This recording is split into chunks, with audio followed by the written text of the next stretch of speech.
test, 1, 2, test, 1, 2. Test, test, test, 1, 2. Check, check.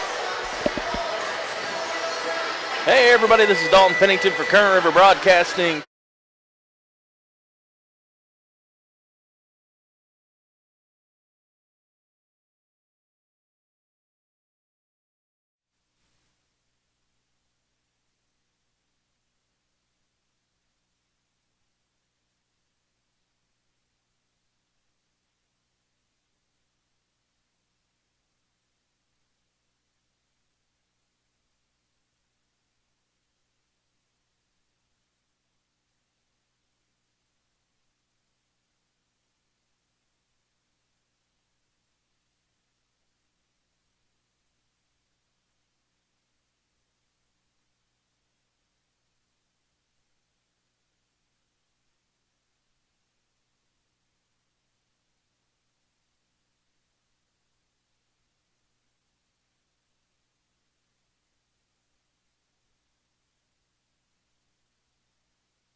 Well, hello everybody, and welcome to Current River Broadcasting. We're back at the Bill L. Wright Gymnasium in Doniphan for Donettes basketball. Tonight, the Donettes will be taking on the Twin Rivers Lady Royals in an Ozark Foothills Conference matchup, also a district game. And Dalton Pennington will be joining me here in a minute. I'm Keith Bowman, and we're glad that you have tuned us in tonight for more high school basketball. Donettes varsity, of course, coming off another win the other night, and they are 15-1 on the season. And they moved up to number 6. I don't remember if I said the other night or not, but they have moved up to 6 in the state in Class 4, according to Max Preps. And let's see, we're about a minute and a half away from the start of the junior varsity game. And I do want to remind everybody that the Donettes have a makeup game on Saturday. Of course, it's not here. It'll be at Neelyville, and that's at 2 o'clock in the afternoon. I think Coach Epps said they were going to play a half of a JV game and then the varsity game following. Now, don't quote me on that, because if they only play a half, you never know. They might play the varsity game first and then play the half of JV game afterwards. So if you're going, I would just be there by 2 o'clock to take both games in, or the game and a half. So we are ready for the starting lineups at Twin Rivers Lady Royals. Blue uniforms with red numbers and white trim. And they're coached by David Crockett. And Macy Hockersmith is the first starter. She is a 5'2 freshman. Reagan Null, a 5'7 freshman. And number 14, Alex Yealy. She is a 5-foot junior. And number 20, Layla Tompkins, a 5'7 freshman. And number 23, Palin Crockett, a 5'8 freshman. She is the daughter of Coach David Crockett. And it looks like they are starting 4 freshmen and a junior. And the Donettes will send out Maddie Reedus, Sarah Owen, Micah Burton, Kenzie Reedus, and Peyton Lowry. And the Donettes with their home whites, and they'll be going left to right in the first half. Twin Rivers right to left. And Dalton, I believe, is about to join me here. He's trying to finish off supper here, but he'll be with me in a minute.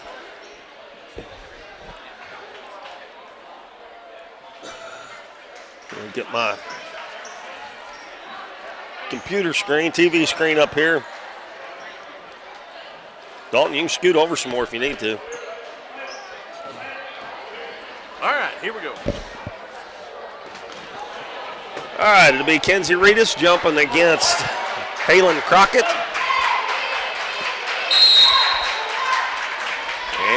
Donettes control. Micah Burton's going to take it down, slide around the defense, no good with the layup, and it's going to be knocked out of bounds by the Donettes. It'll be Twin Rivers basketball. Donettes will set up in a 2-2-1 full court press. Tompkins will throw it in, gets it into Hockerschmidt. And they throw it away off one of the Twin Rivers players' feet, and Maddie Reedus misses the little runner, and then we have a held ball on the rebound, and it'll go to Twin Rivers as Donettes got the opening tip, so the arrow points their way. And they throw it away in the middle, picked up by Micah Burton. Burton goes to the left baseline, kicks it back out. Maddie Reedus, right side, Peyton Lowry. Twin Rivers in a zone. Over in the far corner, Micah Burton wide open for a three-pointer, no good. Good block out there by Lowry, and instead of going back up, she tries to pass across the lane. That's picked off by, let's see, that was number 3. That was Reagan Null. And the Donettes are going to knock it out of bounds again with their pressure defense. Tompkins will trigger it in. First time they've got the ball in the front court. Pass inbounds to Crockett. Crockett's guarded by Kenzie Reedus. Dribbles over to the right side. Now gives it to Null. Null hands it back to Yealy. And they run a little weave there. Now they get it back out front. Crockett. Down inside. It's going to be Reagan Null, and she takes it to the hole, and she's going to be fouled on the shot. And that foul is on number 23, Sarah Owen. First foul in the ball game, about 55 seconds in.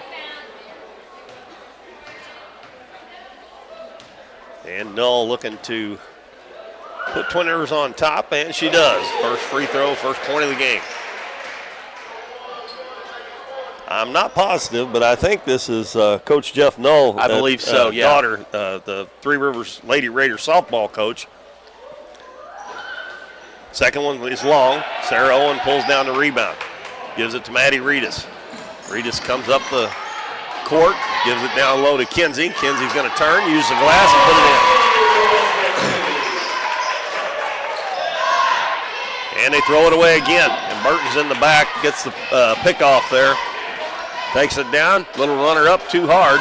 And Kenzie Reedus battling for the rebound in there, kicks it back out to Lowry. Over to Maddie Reedus. Fakes the three, now she's going to take it in. And her shot off the glass, no good. And we're going to have a jump ball on the rebound. That'll belong to the Donettes this time. Donettes crashing the boards so far in this first minute and a half or so. Lob in to Owen. She's going to pass it over to Reedus. They were right next to each other. Reedus is going to go up, and we're going to have a foul. And that will be on the shot, so there'll be 2 shots coming for Kenzie Reedus. That foul is on number 23. That is Halen Crockett. That's the first team foul on Twin Rivers. Reedus puts the first one up a little too long off the back iron. Donettes lead 2-1 with 5:27 left in the first quarter.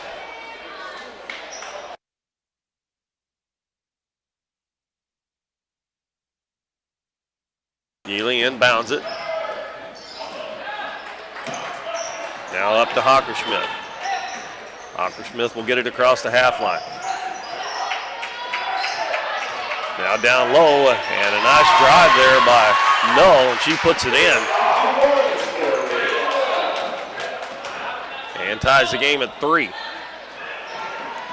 Lowry left wing, throws it to Owen on the baseline, and we're going to have 3 seconds called against the Donettes. I think that was going to be called on Kenzie Reedus. She looked like she was the only one in the lane, but I thought she had one in and one out. She just got down there. Yeah, it was a quick call. Layla Tompkins gets it over to Yealy, and her pass in the corner is not going to be touched by anybody. Be Donette's ball. Bailey Honeycutt and Emily Slayton check in for the Donettes. And we got Peyton Lowry, Sarah Owen going to the bench. We're tied 3-3 with 4:47 left in the first quarter. Maddie Reedus head of the key to Honeycutt. Now to Slayton left wing. Dribbled back to the head of the key over to Burton. Sets for the three-pointer, and it's good. Michael Burton hits a three-pointer to put the Donettes up 6-3. Donettes still putting on pressure. Yealy in the corner. Gets it back to Tompkins. Now back to Yealy. Yealy cut off over there, and she steps on. Oh, they're going to call a travel. Nice double team there by Maddie and Kenzie Reedus. And she stopped in a bad spot, either right before or right after you get across the half line is a terrible place to stop. Burton in the corner going to try another one. This one's long. There's going to be a long rebound run down by Emily Slayton. Gives it to Honeycutt. Lobs it into the lane. It looked like Reedus got pushed in the back there. Pass was over her head. Picked off by Twin Rivers. Hocker-Smith has it knocked away again. This time by Maddie Reedus. It'll stay with Twin Rivers over on the right sideline. Donettes lead 6-3. 3:59 left in the first quarter.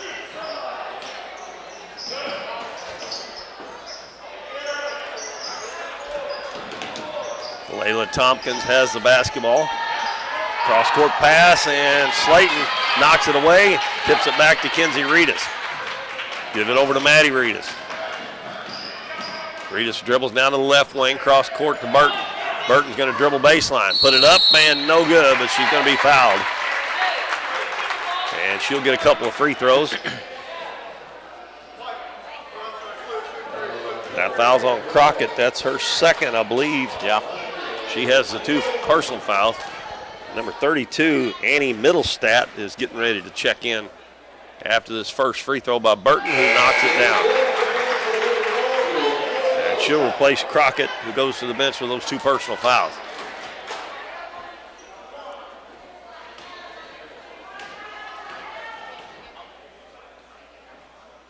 Burton's next one rims out, and the rebound comes down to Null. Gives it to Hocker-Smith. Hocker-Smith dribbles all the way to the baseline. Double teamed in the corner. She goes to the floor with the basketball. Travel, right? Yeah, well, I thought it should have been. She fell to the floor and rolled over. Yeah, exactly. But they call a hell ball, and it'll stay with Twin Rivers this time.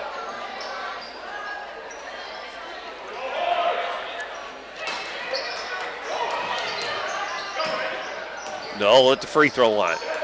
Gives it to Hocker-Smith. Dribbles down into the paint, and the shot won't go. And Maddie Reedus comes to the other end. The Twin Rivers gets back, and she backs it back out. Head of the key to Honeycutt. Over on the left side, ball batted, but Kenzie Reedus runs it down. Back out front, Honeycutt. She's wide open for a three-pointer. It's too long. Emily Slayton gets the rebound underneath, puts it up, hits the bottom of the backboard. But there's Kenzie Reedus to clean it up. And put the Donettes up 9-3 with 2:55 left in the first quarter. Coach Crockett calls the timeout. And it is a 30-second timeout, so we'll take a 30-second break, and we'll be back on Current River Broadcasting. You've heard it all before. We're number one. We're the best. We have the biggest rebates. Now is the time to skip the hype and come to Current River Ford in Doniphan. They're all about helping you find the perfect new Ford. Current River Ford services your vehicles after the sale. From the moment you drive in, you will receive the quality service you've been missing. With the selection at Current River Ford, you'll find the new vehicle you want. How about getting your next vehicle at a dealership that makes it all about you? Current River Ford, Highway 160 in Doniphan.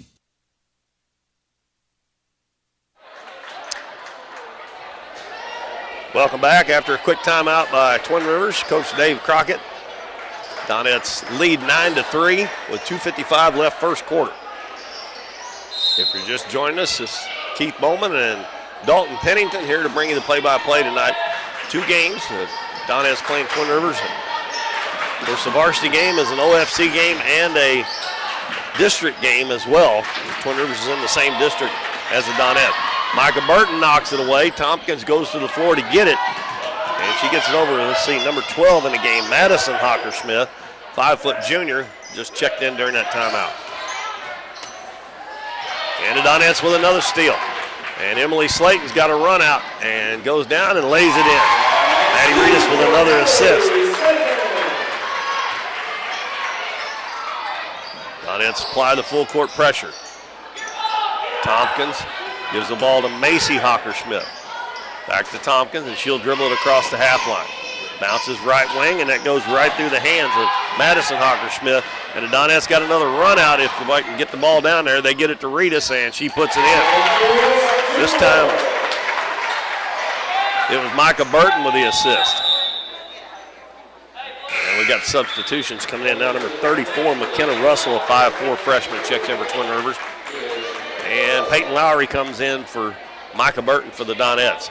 That was a made bucket there. Should we have a stoppage where we would have brought subs in there? Yeah, I don't know unless it took them a little bit to get the ball in down there. Normally they don't do that. Yeah. But did the ball get away and they were running it down? I don't think so. Yeah, usually they don't do that. I don't know how come they did. Donettes with another turnover, and Kenzie Ritas misses the bunny underneath the basket. She don't do that very often. No. Donettes up by 10, 13-3. As Tompkins throws it over on the right side. That is Russell. Now she's double teamed in the corner. Gets it back to Macy Hockersmith, takes it in, and puts it up. And she kind of went in there a little bit wild. The Donettes might have bailed her out a little bit. They probably could have blocked her shot. She is only 5'2". She went in there amongst Kenzie Ritas and Sarah Owen. And she'll shoot a couple free throws with 1:31 left in the first quarter. First one's up and good. They're 2 of 3 from the line now. That's the first point for Macy Hockersmith. Layla Tompkins checks out. And I believe Alexis Yelly come back in. Next one up, and it's short. Peyton Lowry with the rebound. Dribbles up the right side, lobs it down too high over the head of Kenzie Ritas.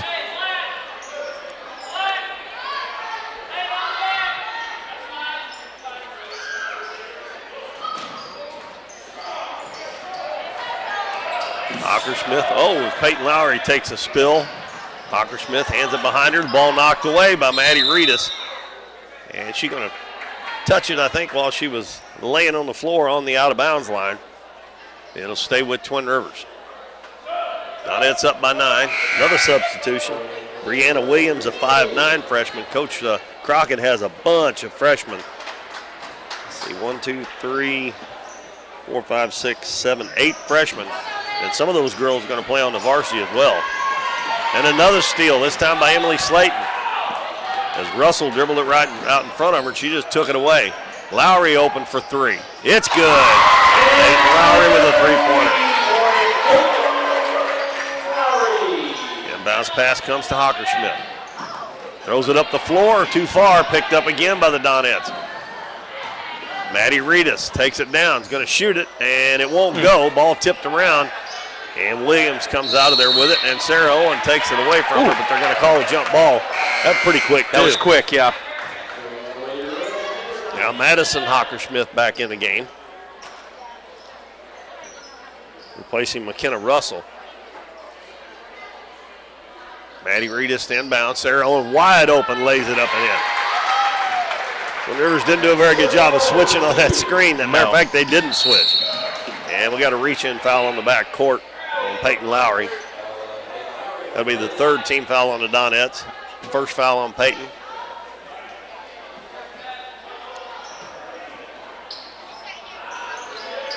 Yelly will inbound it.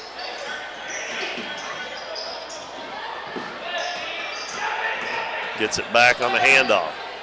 And it's knocked away again, but this time Hockersmith's there to pick it up, and she's picked up quickly by Maddie Ritas. And Ritas reaching in there is going to be whistled for a foul. It's awful tempting when they dribble the ball right out in front of you like that. Stick it out up there and put a sign on it that says "Steal me." Yeah, they've already stolen 3 or 4 like that.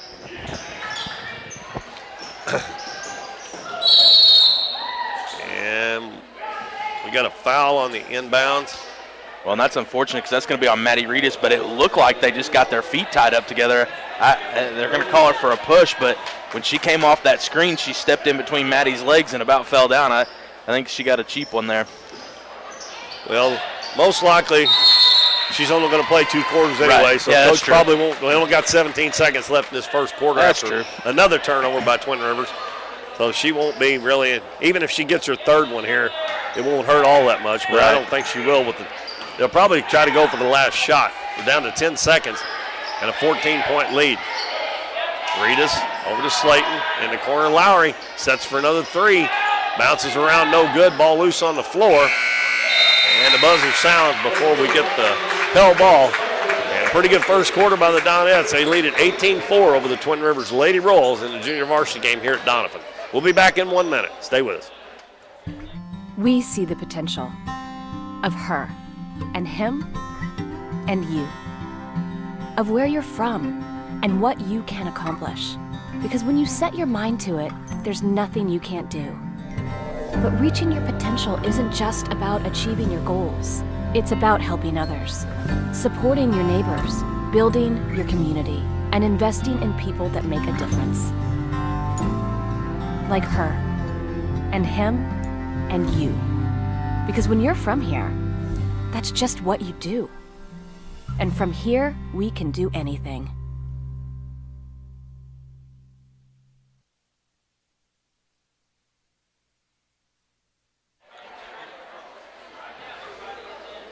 We've played one quarter here in the junior varsity game. The Donettes with an 18-4 lead over the Twin Rivers Lady Royals. And again, I want to remind everybody, the Donettes have a game on Saturday, a makeup game against Neelyville over at Neelyville, and the game will start at 2 o'clock in the afternoon. I believe our next game will be next Tuesday night. The Dons will be playing, and I forgot again who they're playing. Maybe Twin Rivers, isn't it? Or Neelyville, isn't it? Neelyville, that's right. Yeah, Neelyville. Number 4, Reese Chrisman is in the game for Twin Rivers. And the Donettes take it away again. That was Madison Hockersmith with the turnover. They have Yelly. And Addie Arnold with a nice little move there, but she can't get the shot to go, but Sarah Owens is there to put it back in. They got Chrisman, Yelly. Hope I'm saying her name right. It could be Yealy, but. And they also have Madison Hockersmith, Brianna Williams, and Annie Middlestadt. Chrisman hands it off to Yelly. And again, another loose ball, and they're going to have a held ball. It'll be Donettes ball. The Donettes have Bailey Honeycutt, Addie Arnold, Peyton Lowry, Sarah Owen, and Micah Burton on the floor. The Twin Rivers, Dalton hadn't even got very many shots off. No. The Donettes have stole the ball, and they've turned it over. Arnold on the left wing. Gives it back to Lowry. Now baseline to Honeycutt. Bounces in the lane to Owen. Owen is going to be fouled. That one's on Brianna Williams. It's her first and the third team foul. And we got another timeout with the score 20-4, 6:01 to go in the first half. We'll keep it here. Dalton, the Donettes I don't know if we knew this the other night or not, but they're ranked 6th in the state now. On the Max Prep. On the Max Prep. Right. Because they were 7th last week, right? Right, that's correct. They moved up to, and then after the win over Dexter, it's when that bumped up. And the good thing about the Max Preps is that updates daily, because as they put in wins and losses, it calculates people's strength of schedule, and it just kind of spits out where everybody is. But the only bad thing about that is sometimes not everybody plays everybody, so it looks like they're getting these big impressive wins that really aren't all that impressive. So it's kind of neat to look at and think about where they're standing in the grand scheme of things. But those are just about as good as coaches' polls, because especially those coaches in St. Louis that only see St. Louis teams, they think that everybody's better than what we've got in Southeast Missouri. And I think the Donettes are going to come in as an underdog. Sarah Owen catches underneath the basket. She's going to be fouled, and she'll shoot a couple free throws. And I also look, they rank one with all 6 classes from top to bottom. Yeah, it's a and state they moved goal. up. They moved up to 25th from 26th, and that also. And there was only one team in the top 10, well, actually in the top 25, that had a better record than Donettes. I forgot, Schuyler County or something like that was 15-0, and they were 7th behind the Donettes. And nobody else had one loss. Everybody else had at least 2 losses, even the ones that were ahead of them. Right. Owen makes the first one, and the second one no good. The Donettes have been there 3 times and split them 1 out of 2 every time. Chrisman has it knocked away by Lowry. Again, they dribble the ball right out in front of them, and it's knocked away.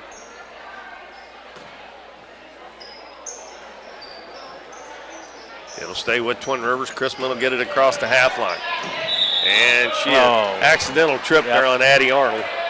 They call that every time, even though it is accidental. You don't really intend to do it or try to do it, but it's hard to make a team have a turnover on a trip like that. So that's a 7th team foul. That's the first foul on Addie Arnold. And that will send Reese Chrisman, a 5'4" freshman, to the free throw line. I know we spend a lot of time talking about, going to get another one, just how good the varsity girls are, but I really enjoy when we actually get these full JV games because this group of girls can play too. Yeah, they can. I mean, and they're fun to watch. They get after it just as much as our varsity girls do. So we don't always get them to see them play because it's either a half a game or sometimes none. Sometimes none, and so it's always fun to watch these girls play because A, this is your future, and B, they're pretty good already. So they're just fun to watch. Well, the future bodes good for most definitely. Bailey Honeycutt misses a three-pointer. Nice block out by Addie Arnold on the offensive board to get number 3, Reagan Null, on her back. Null quite a bit bigger than her, but when you get in front of them like that, if you jump, most of the time you'll get an over-the-back call. If you just stand still, you won't. So she must have jumped, and we got a travel on Emily Slayton. She on a turnover, you can't move when you're taking the ball out of bounds. After a made basket, you can run up down that baseline. You can't make they'll let you get away with a half a step or something like that, but you take a full step there and they're going to call it every time. And it's called a travel is what it's called. And the ball knocked away by Peyton Lowry. And Slayton not able to get it before it goes into the Donettes bench. It'll be Twin Rivers' ball. Score 21-5 Donettes. 5:22 left in the first half. Inbounds pass comes to Chrisman. Gives it over to, I can't see that number. Chrisman's tied up on the baseline. Number 25, Cadence Blassingame. She must have checked in there a while ago. Emily Slayton over to Arnold. Arnold catches, lays it in, and she's fouled. We can't say enough about the pass. She gave it to her perfect where she could catch it in stride and lay it in without having to try and put it on the floor, because if she had it, she'd have probably got out of step on it. So Slayton with a nice assist. Addie Arnold with the bucket and have a chance for the old-fashioned three-point play. Layla Tompkins back in the game, replacing Yelly. And Slayton converts the three-point play. Is that Slayton or Addie Arnold? Because if I did, I put that in the wrong. Well, I think that one was Slayton, wasn't it? Okay. Addie Arnold's got 2 points on there from earlier. It may have been Arnold. They're about the same size. Yeah, the board said Addie Arnold. Okay. So that's what I'm so gonna Arnold's go with. got 3 points. Yeah. Tompkins handling, gets it to Null on the baseline. Cut off by Honeycutt. Now back out front. Crockett had it. Now they give it back to Tompkins. Dribbles down and throws up a runner from about 8-10 feet. And she's going to be fouled, and that one's going to be on Emily Slayton. Twin Rivers is going to be shooting free throws the rest of the half because there are 18 fouls on the Donettes. Layla Tompkins, a 5'7" freshman, and she missed the first one.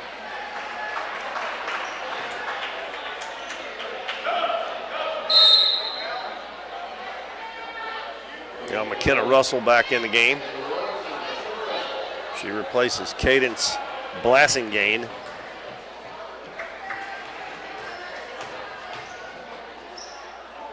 Next free throw is good. That is the first point for Layla Tompkins. Slayton dribbles into the paint, kicks it back out to Honeycutt behind her. Honeycutt dribbles down, back out to Slayton, and Honeycutt drug her pivot foot. Keith, I think we've got more fans here tonight than we did against against Dexter, there's right? There's a big crowd. Yeah. Right. And we're here not even half time of the JV game, and it's filled in pretty good. Yeah, the other side is just almost full. Right. And Twin Rivers usually brings a good crowd. They've got several down here to our right. And we got a steal again by Micah Burton. She's going to be fouled on the shot. And Coach Crockett continues to run them in and out. Middlestat's going to check back in after this first free throw. All these fouls slows the game down. You still got 4:03 left first half, and now both teams are in the bonus. Burton drills the first one. And that is 4 points for Micah. 5. Five. You got ahead of me. I was trying to put in the other one. Okay. 5 points for Micah. And that one is off. Ball loose on the floor. Sarah Owen gets to it. Turns, shoots, missed it. Ball tipped around. Owen gets it back, and she's going to be fouled. A lot of hustle on the offensive boards there for the Donettes. They continue to get multiple opportunities. And it's getting them to the free throw line as well. So far, the Donettes are 5 of 9 from the free throw line. Owen's first one is good.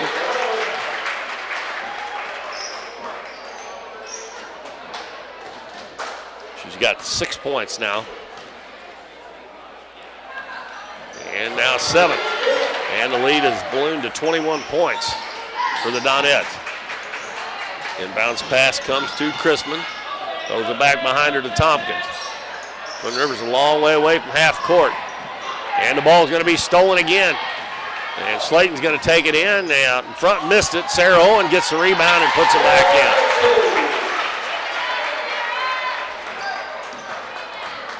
in. Owen's got 9 points now. Twin Rivers having a terrible time against that Donettes zone press. And Bailey Honeycutt didn't get all the way over on the sideline there to cut that off, and she's going to be whistled for the blocking foul.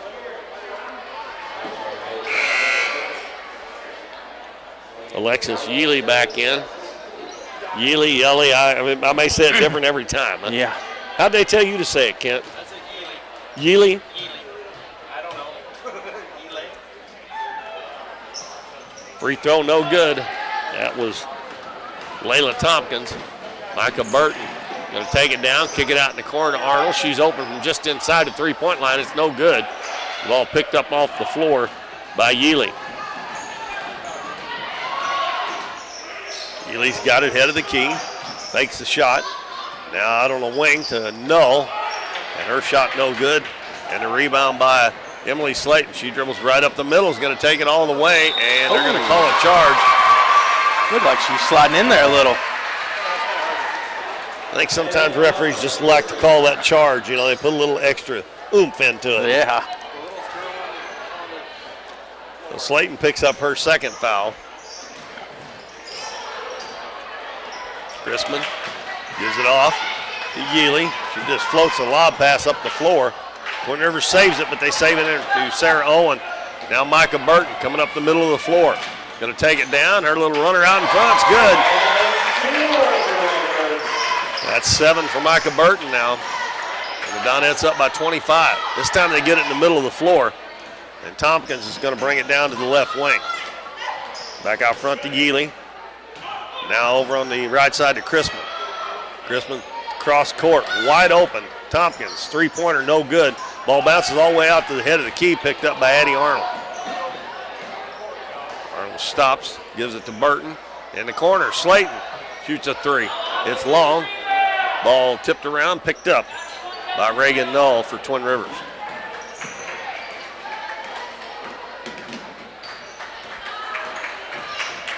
Tompkins passes it, the ball knocked away. The Donettes come away with it again. Lob pass up to Owen, gonna put it up and in. Sarah Owen already in double figures with 11 points.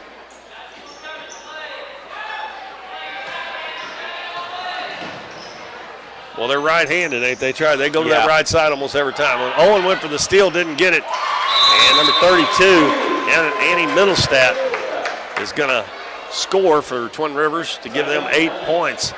And the score is 33-8 with 1:32. And we'll keep it here. I thought he was going to call a full there, but how many did they get 2 30-second timeouts? Yeah, 2 30s and 3 fulls. I'd have swore the other night in the boys' game that they give both teams 3 because it seemed like every time they had a timeout, it was a 30-second.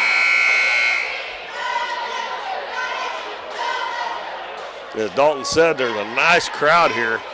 I agree with you. I think there's more people here than there was the other night against Dexter, even on the other side. And by the time we get to the varsity game, that side will probably be completely full. Yeah, I'd agree with that. And that's just kind of a product of putting wins up on the board. People want to come watch it, you know. There's kind of a lot of buzz going around town, you know, people talking about just how good they're playing and, you know, what they might get out of the season. And so that's just going to generate more fans. Hopefully that drives our viewers up too. Well, I noticed after the boys' game the other night, the next morning they already had almost 600 views. Yeah. I don't know how many was watching, you know, while the game was going on. Of course, we got a lot of other coaches and stuff that watches our games. Honeycutt misses a three-pointer. Peyton Lowry trying to get the rebound, but she can't run it down. Yeah. But we do have a lot of other coaches that watch to scout, you know. Right. The days of going and taking your video camera to watch, you know, the competition you got on Friday night coming up are over. It's kind of a thing of the past. Nobody has to do that anymore. It's all readily available. Let's see. We've got Kaylia Cates is in the game for the Donettes and Marley Kennan. And let's see, Bailey Honeycutt, Micah Burton, and Peyton Lowry out there. Had a tie ball, held ball, and it will stay with Twin Rivers. 58.6 seconds left first half. Donettes up 33-8. Inbounds pass comes to Yealy. And we're going to have a foul on Cates. And that will send her to the free throw line to shoot 2. And it will be Alexis Yealy. That's a 10th team foul, so they'll be shooting 2.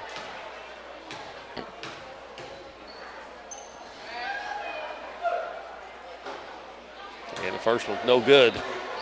That makes them 4 of 9. Is that right? 4 of 10. 4 of 10. Couldn't find her on my. Oh, yep, nope, 4 of 9. You're right. Reagan Null back in the ball game. Replaces Brianna Williams. Second free throw on the way, and it's no good. And Bailey Honeycutt with the rebound. Micah Burton throws it up the floor to Lowry. Across the lane. Kennan's open about 8 feet, and we're going to have a foul on the Donettes on the rebound. Looks like Bailey Honeycutt.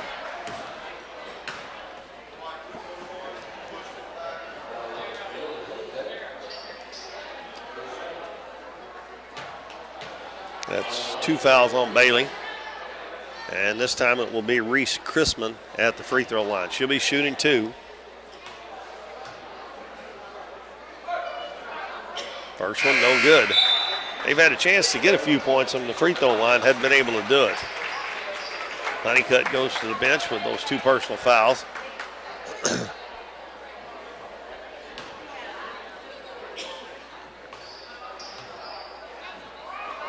Oh, Kennan got in there too quick, but the free throw goes in, so it won't make any difference. 33-9, 40 seconds left in the first half. Donettes up by 24. Cates gives it in the corner to Kennan, down low to Owen. Owen kicks it back out. Micah Burton, wide open three-pointer, no good. The ball tipped around, and Twin Rivers comes out with it. And here comes Chrisman for the Lady Royals. Dribbling to that right side again. They give it to Yealy. Cross-court pass is run down in the corner. That is Tompkins. Dribbles back to the head of the key, and she traveled. Oh, that's close. If it had been a close game, they'd have probably teed her up there.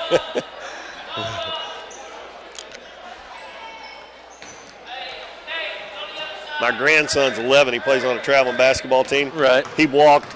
He threw the ball on the floor, and they called a tee on him in a tournament. And the shot put up at the buzzer, no good by Lowry.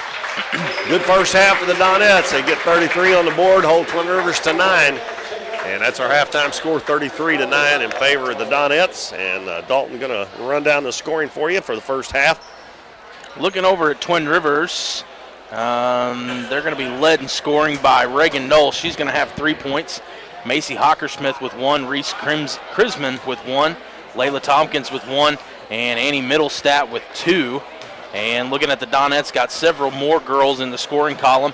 Emily Slayton has 2, Maddie Reedus with 2, Addie Arnold has 3, Sarah Owen with the big first half for the Donettes. She's got 11 already in double digits in the first half of play here. Micah Burton has 7, Kinsey Reedus with 5, and Peyton Lowry has 3 as well.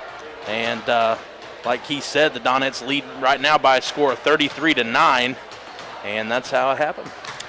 Well, the pressure, full court pressure, Twin Rivers just couldn't handle it. Even if they got it across the half line, the Donettes turned them over a lot. And like I mentioned a little bit earlier, they haven't gotten too many shots off, so it's hard to score points if you don't get shots off. Right. Like you were saying earlier, too, they like to go with that right hand, and you hear Coach Epps. I kind of pull my headset back every now and then, kind of listen to what's going on, and you hear Epps screaming, turn her the other way, turn her the other way. And just about every time they do, they're able to poke one loose, or Twin Rivers maybe dribbles it off their foot or something. So that's kind of playing a big advantage in that turnover battle that we're always kind of talking about. If you can't go the opposite direction and you're having turnovers just by having to cross over, that plays in favor of the Donettes. Well, the one thing that the Donettes do real well is they come off of, if somebody's got the ball, they'll go double team the ball, and they cause a lot of turnovers that way. Right. A lot of turnovers. The other team has a hard time handling that. Yep. Well, our halftime score is 33-9. We'll be back in about 6 minutes or so with the start of the second half. Donettes up by 24. Stay with us here on Current River Broadcast.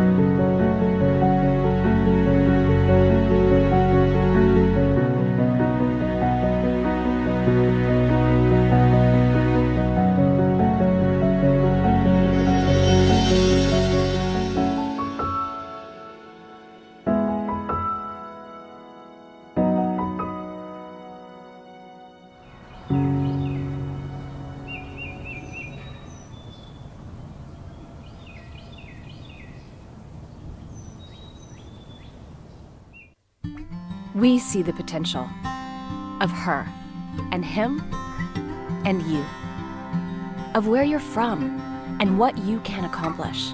Because when you set your mind to it, there's nothing you can't do. But reaching your potential isn't just about achieving your goals. It's about helping others, supporting your neighbors, building your community, and investing in people that make a difference. Like her and him and you. Because when you're from here, that's just what you do. And from here, we can do anything. You've heard it all before. We're number one. We're the best. We have the biggest rebates. Now is the time to skip the hype and come to Current River Ford in Doniphan. They're all about helping you find the perfect new Ford. Current River Ford services your vehicles after the sale. From the moment you drive in, you will receive the quality service you've been missing. With the selection at Current River Ford, you'll find the new vehicle you want. How about getting your next vehicle at a dealership that makes it all about you? Current River Ford, Highway 160 in Doniphan. Current River Bait and Tackle is more than just a convenience store. They serve hot lunches every day, including burgers that are made fresh and by hand every morning. If you're heading to the river or your favorite fishing spot, check out their large selection of fishing supplies. But most of all, come experience the friendly service at Current River Bait and Tackle, just across the bridge on Highway 160 in Doniphan. Hometown Pharmacy is your one-stop pharmacy for all of your medical needs. Our pharmacists provide shots for flu, pneumonia, and shingles all in this pharmacy with no appointment necessary.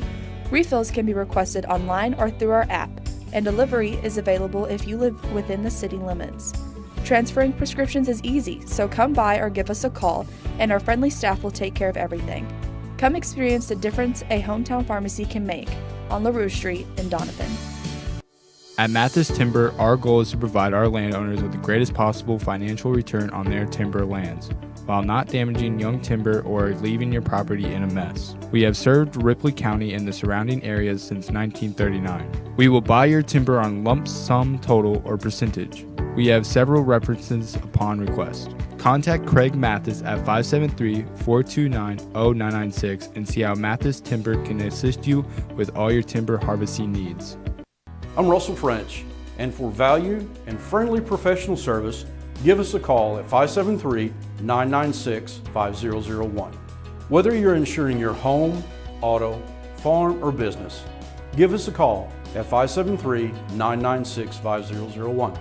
Or come by and see us right here in Doniphan at 1204 Walnut Street. Or visit us on the web at cmoinsurance.net. The housing market is hot and interest rates are still low, making it a great time to sell your house or look for your new home. Either way, Taylor Schleif with United Country American Realty in Doniphan is there for you.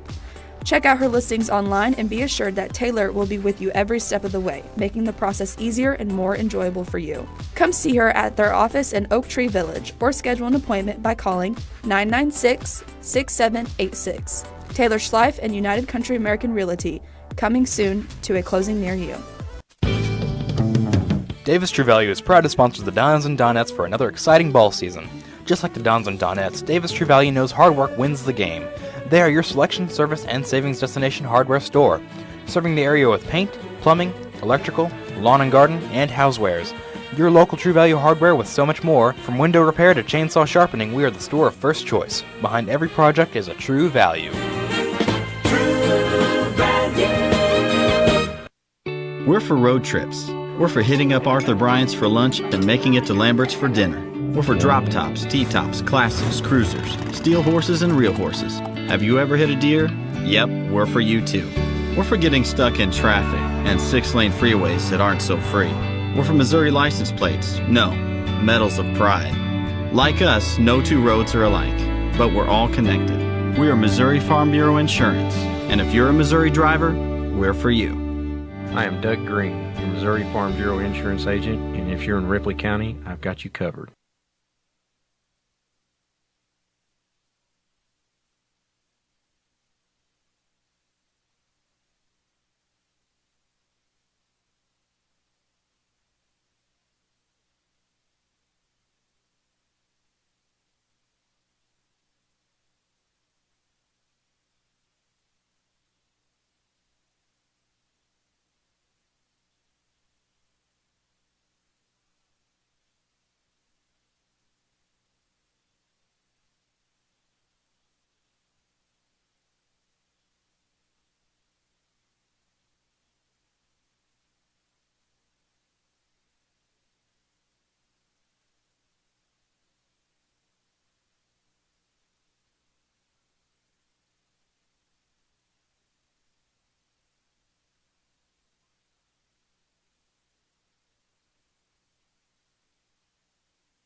Welcome back, everybody. This is Keith Bowman, Dalton Pennington alongside. We are at Doniphan High School, and it's halftime of the junior varsity game. The Donettes lead the Twin Rivers Lady Royals 33-9, and we got a varsity game coming up next, and hopefully that'll be a good game. I think if the Donettes play well, it might not be a good game, but you never know. You know, the Donettes have been playing awfully well, and their defense is what they hang their hat on. Even when I talked to the girls last night, Bailey Carson, Timber Turner, and Sydney Speck at halftime, or last night during the boys game, all three of them said the same thing, that they hang their hat on defense, and they get a lot of points off their defense. And that's the reason probably where they are right now at 15-1. But in this junior varsity game, Donettes have been in control from the start. They lead at 33-9, and we're getting ready to start the third quarter. And I believe, I don't know if Matt told me or Coach Epps, that at Neelyville Saturday they're only going to play a half of a JV game. That is correct. That is correct. And I can't remember if he said they were going to do the varsity game first. So sometimes they do that. And then maybe if they have enough quarters, they can play more than a half. I don't know if they do it that way. All right, it'll be Donettes ball. Emily Slayton, Peyton Lowry, Micah Burton, Bailey Honeycutt, Sarah Owen out there for the Donettes. 1-2-2 zone by Twin Rivers. Down low, Owen catches on the block, turns, shoots, and no good, but she gets her own rebound and puts it in. Twin Rivers has Macy Hockersmith, Layla Tompkins, Reagan Null, Reese Chrisman, and Crockett, and they're going to call an illegal screen on Crockett, I think. And I believe that'll be 3 fouls on her. That's what I have, yeah. And she quickly comes out of the game, replaced by Annie Middlestat.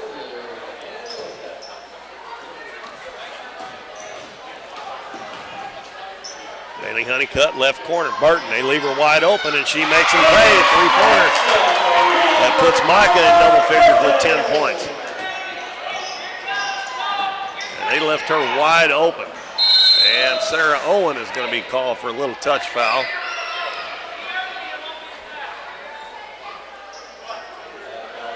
That's 2 on Sarah.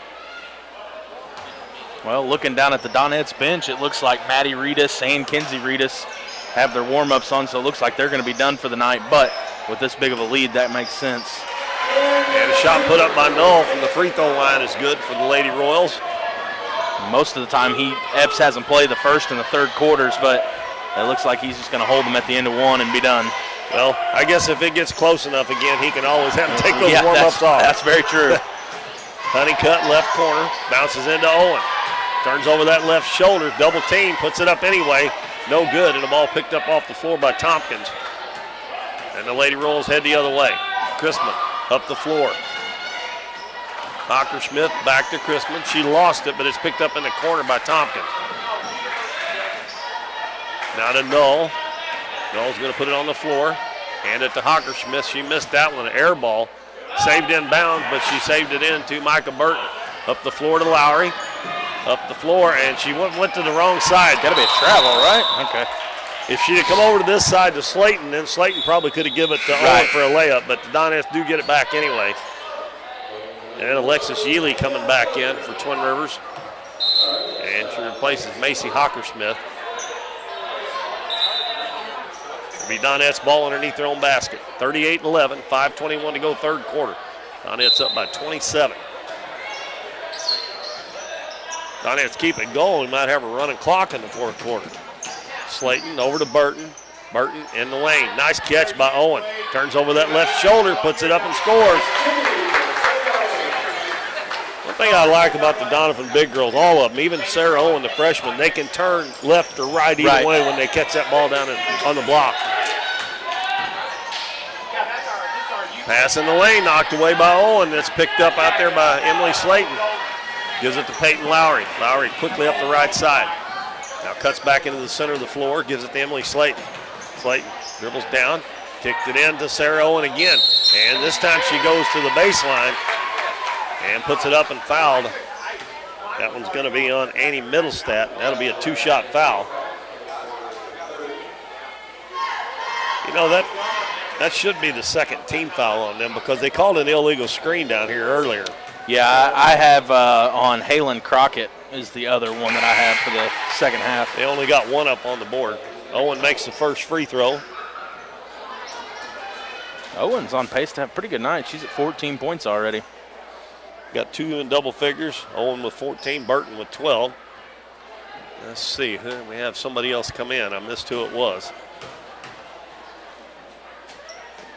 Number 23. Halen Crockett back in the game. Owen connects on both free throws, and she is, 5 of 6 now from the line tonight? Yeah, she's shooting extremely well from the free throw line.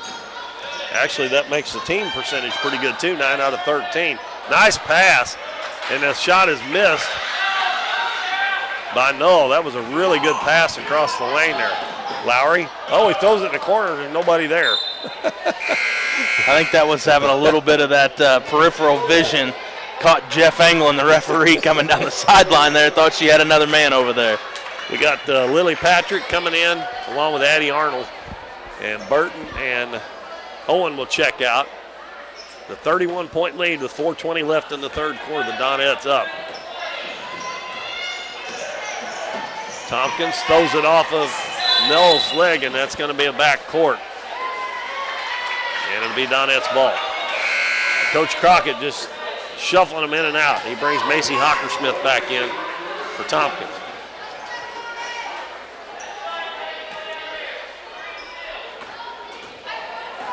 Slayton dribbles over to the right side. Back out front, Arnold. Twin Rivers still playing a zone, but they're coming out and getting the guards out front. Free throw line ought to be wide open. Honeycutt dribbles to the baseline. Back to Arnold, out front Slayton. Fakes a shot over to Lowry. Her three-pointer is no good. Offensive rebound by Patrick, and no good, but she's going to go to the free throw line. Lily Patrick, a 5'10 freshman. And she'll shoot a couple of free throws. See if they can keep that free throw percentage up there.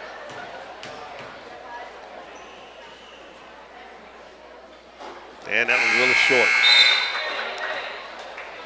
And Brianna Williams back in for Twin Rivers. Comes in for Crockett. Oh, he said that was 5 fouls on her. Well, They only got 4 on the board. I was wondering if that was coming because I've only got her for 4. That free throw's short. And on the rebound, we're going to, oh my goodness. That looked like a tie ball, but they're going to call Patrick for the foul. Well, I'm pretty sure the referee come over and held up 5 fingers to Coach Crockett. Yeah, it did. I've got Crockett for 4, and the score underneath had him for 4, but the scoring columns on the right had her for 5. Chrisman just double dribbled, and the referee didn't see it. Null in the right corner, hands it to Hockersmith. Now down low, Brianna Williams turns, shoots, and we got a foul on Bailey Honeycutt. That'll be a shooting foul for Brianna Williams. Twin Rivers 5 of 12 from the free throw line.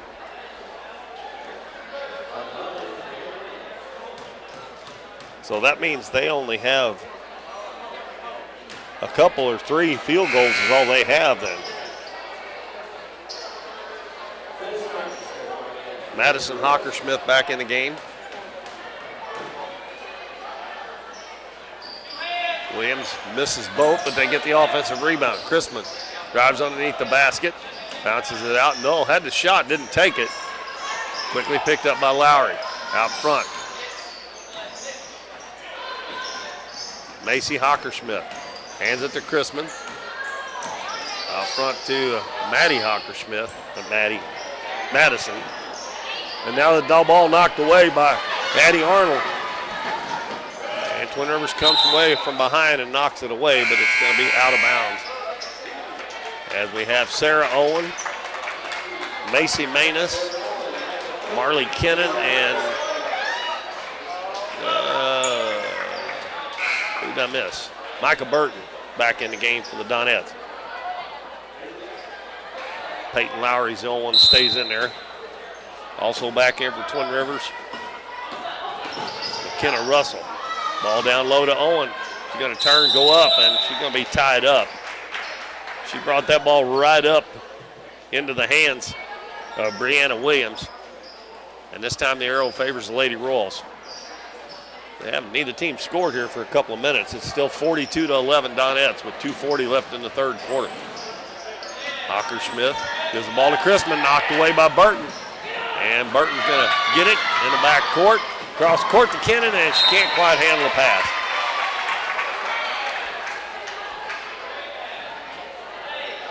She might have been a little too far under if she caught it anyway.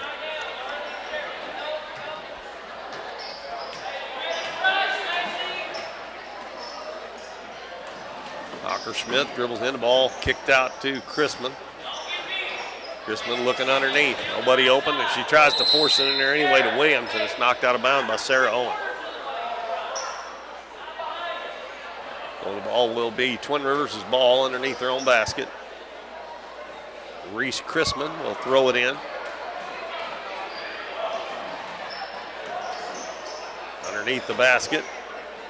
And then it's knocked out of bounds by Burton.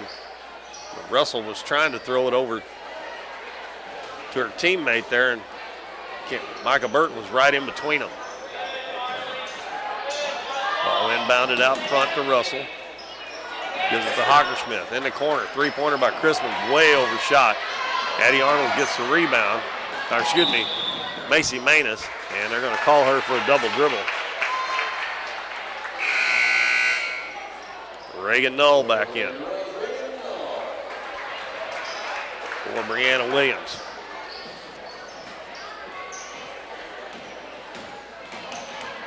Hockersmith hands it to Null on the right wing. Out front, Chrisman.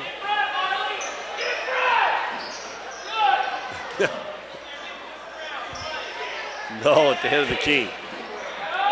And a kick out of Coach Epps sometimes. Oh, yeah. Some of these games you watch him, you think he's down by 5, and he's up 31 over there. Shot put up underneath by Annie Middlestat, no good. And the Donettes get the rebound, and they leave Burton wide open going down the lane. She missed the shot. And the ball must have touched Macy Manus there. I think she was the only one close to it. They call it out of bounds. And now Kaylia Cates comes in for the Donettes. Replaced Lowry.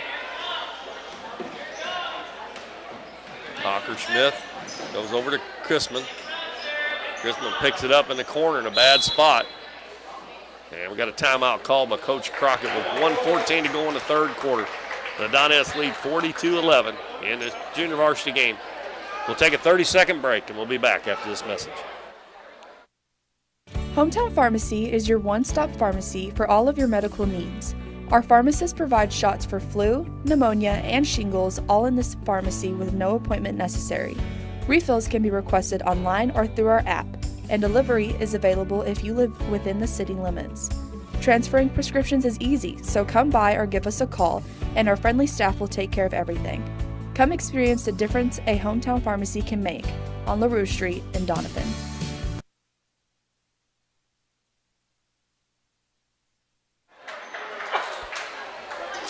(42-11) is our score. The Donettes over Twin Rivers. And it's going to be Twin Rivers' basketball underneath their own basket. Reese Chrisman will throw it in bounds. Donettes playing man-to-man. Showed a little bit of zone earlier in the game. Underneath the basket. And we got a foul on Kaylia Cates. That is her second foul and the 14th foul on the Donettes. And Bailey Honeycutt coming back in. Twin Rivers is running their play, but they didn't have the ball. Marley Kennan checks out, and Bailey Honeycutt back in.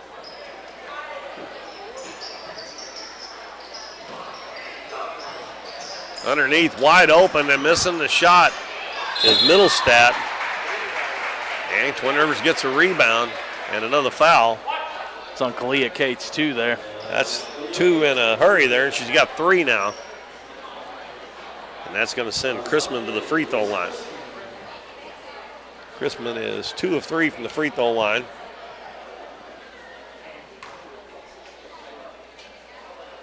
First one is good.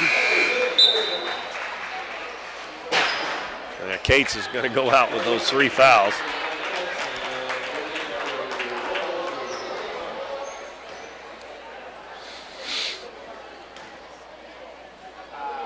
Second one is off the left side. Micah Burton with the rebound. Quickly up the floor.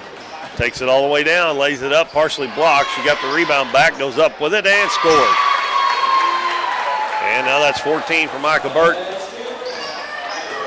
1 point off the team lead of Sarah Owen with 15. Null with it on the right wing, inside the three-point line, out front to Tompkins. Tompkins dribbles down the left side, about lost it, and wide open at the free throw line, and the shot is short, was Macy Hockersmith. And Macy Manus comes away with it. Pass up the floor to Owen, and I think they're going to call a push there on Twin Rivers.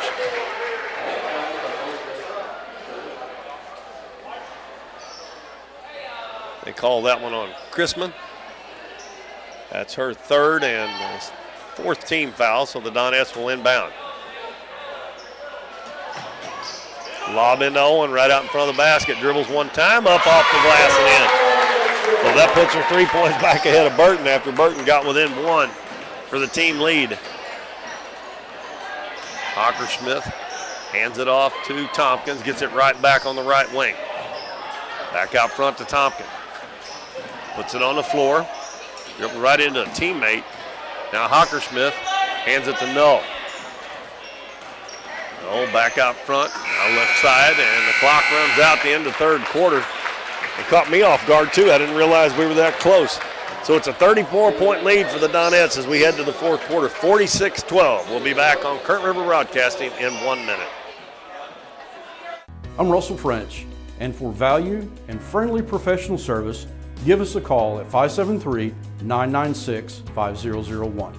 Whether you're insuring your home, auto, farm, or business, give us a call at 573-996-5001. Or come by and see us right here in Doniphan at 1204 Walnut Street. Or visit us on the web at cmoinsurance.net. Current River Bait and Tackle is more than just a convenience store. They serve hot lunches every day, including burgers that are made fresh and by hand every morning. If you're heading to the river or your favorite fishing spot, check out their large selection of fishing supplies. But most of all, come experience the friendly service at Current River Bait and Tackle, just across the bridge on Highway 160 in Doniphan.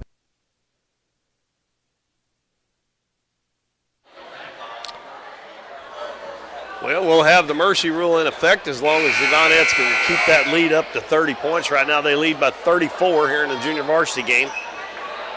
And we've got 7 minutes on the clock. If they keep that lead above 30 or above, this will be a quick fourth quarter. It's Slayton, Arnold, Owen, Lowry, and Honeycutt on the floor for the Donettes. Donettes with the first possession. Slayton over to Arnold, in the corner to Honeycutt. Bounce down low to Owen. Owen having a big night, and she missed that one. Going to battle for Owen rebound, but it's tipped out. And Tompkins comes out with it. They got Tompkins, Yealy. We'll get the other one here in a second. And the shot put up and in by Brianna Williams. Madison Hockersmith. And I'll get the other one here in a minute. I can't see the number. 34. Russell, McKenna Russell. Arnold is wide open. That looks good, and it is for three from Addie Arnold.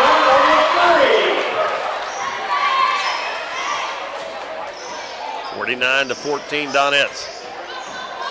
Pass in the lane to Williams. Acts like she doesn't want it, so she throws it back out front. The three-pointer put up by Russell. And the ball is going to go out of bounds. Last touch by Twin Rivers.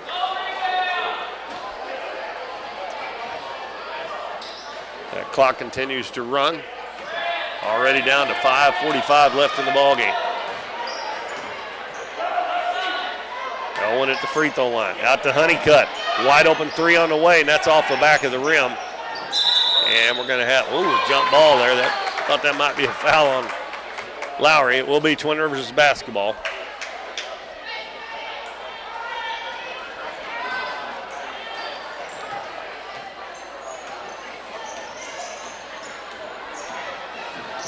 Yealy dribbles over to the left side.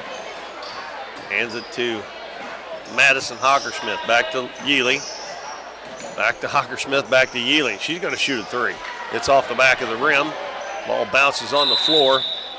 And we're going to have another held ball, and this one will go to the Donettes.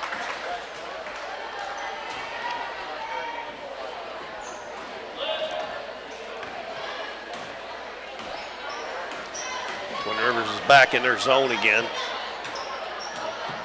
Arnold to Lowry in the corner. Honeycutt open for 3 again. This one rims out. And rebounded by Tompkins underneath for Twin Rivers. Passes it ahead to Hockersmith.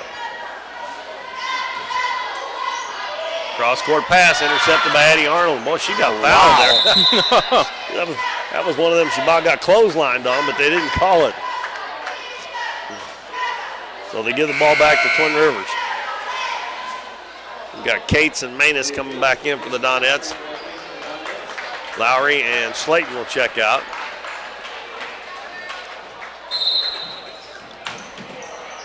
Ely inbounds it to Tompkins. Over on the left side to Hockersmith.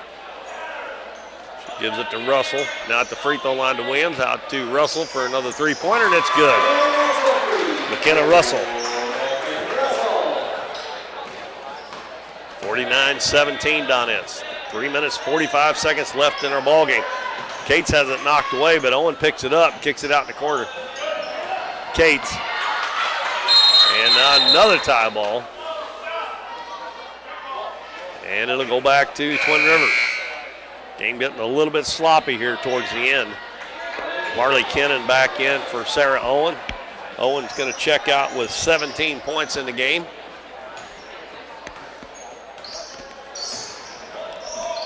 She was 5 of 6 from the free throw line. Down low, Williams catches and kicks it back out to Russell. Russell hands it to Yealy. Back out front to Tompkins, back near the volleyball line. Puts it on the floor, lost the ball. And another hell ball.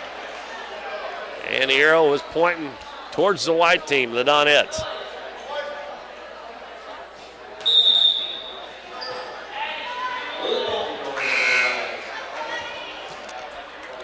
Now number 25, Cadence Blassingame is checking in for Twin Rivers.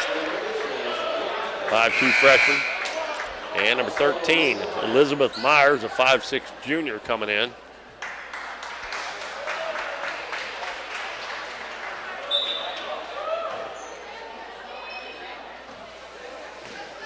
Donettes with the ball, leading by 32. Manus in the corner. Kennan, she's open for a three-pointer. Rims out. Offensive rebound underneath there by, is that Patrick back in there? Okay, I didn't see her come in. She had a chance at a putback there, but didn't get it up over the lip of the rim, and it goes out of bounds. Last touch by the Donettes.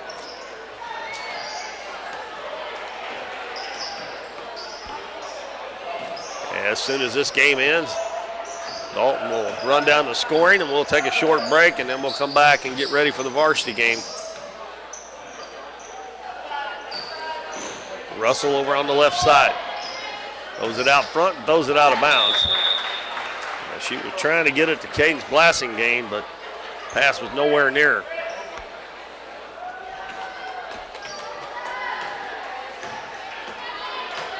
Arnold in the corner. Nice move there by Macy Manus, and she scores from about 4 feet out. Add another one to the scoring column for the Donettes. Almost a steal there by Cates.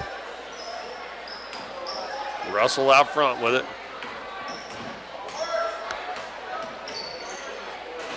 And a pass down into the corner. Nice play there by Macy Manus as she kind of stepped in front and blocked the vision in the corner there and caused that ball to go off the Lady Royals with 45 seconds to go. Arnold free throw line to Patrick out in the corner. Cates with it, and she turns and throws it right to the Twin Rivers player, Russell. Russell gets it across the half line, slows it down a little bit.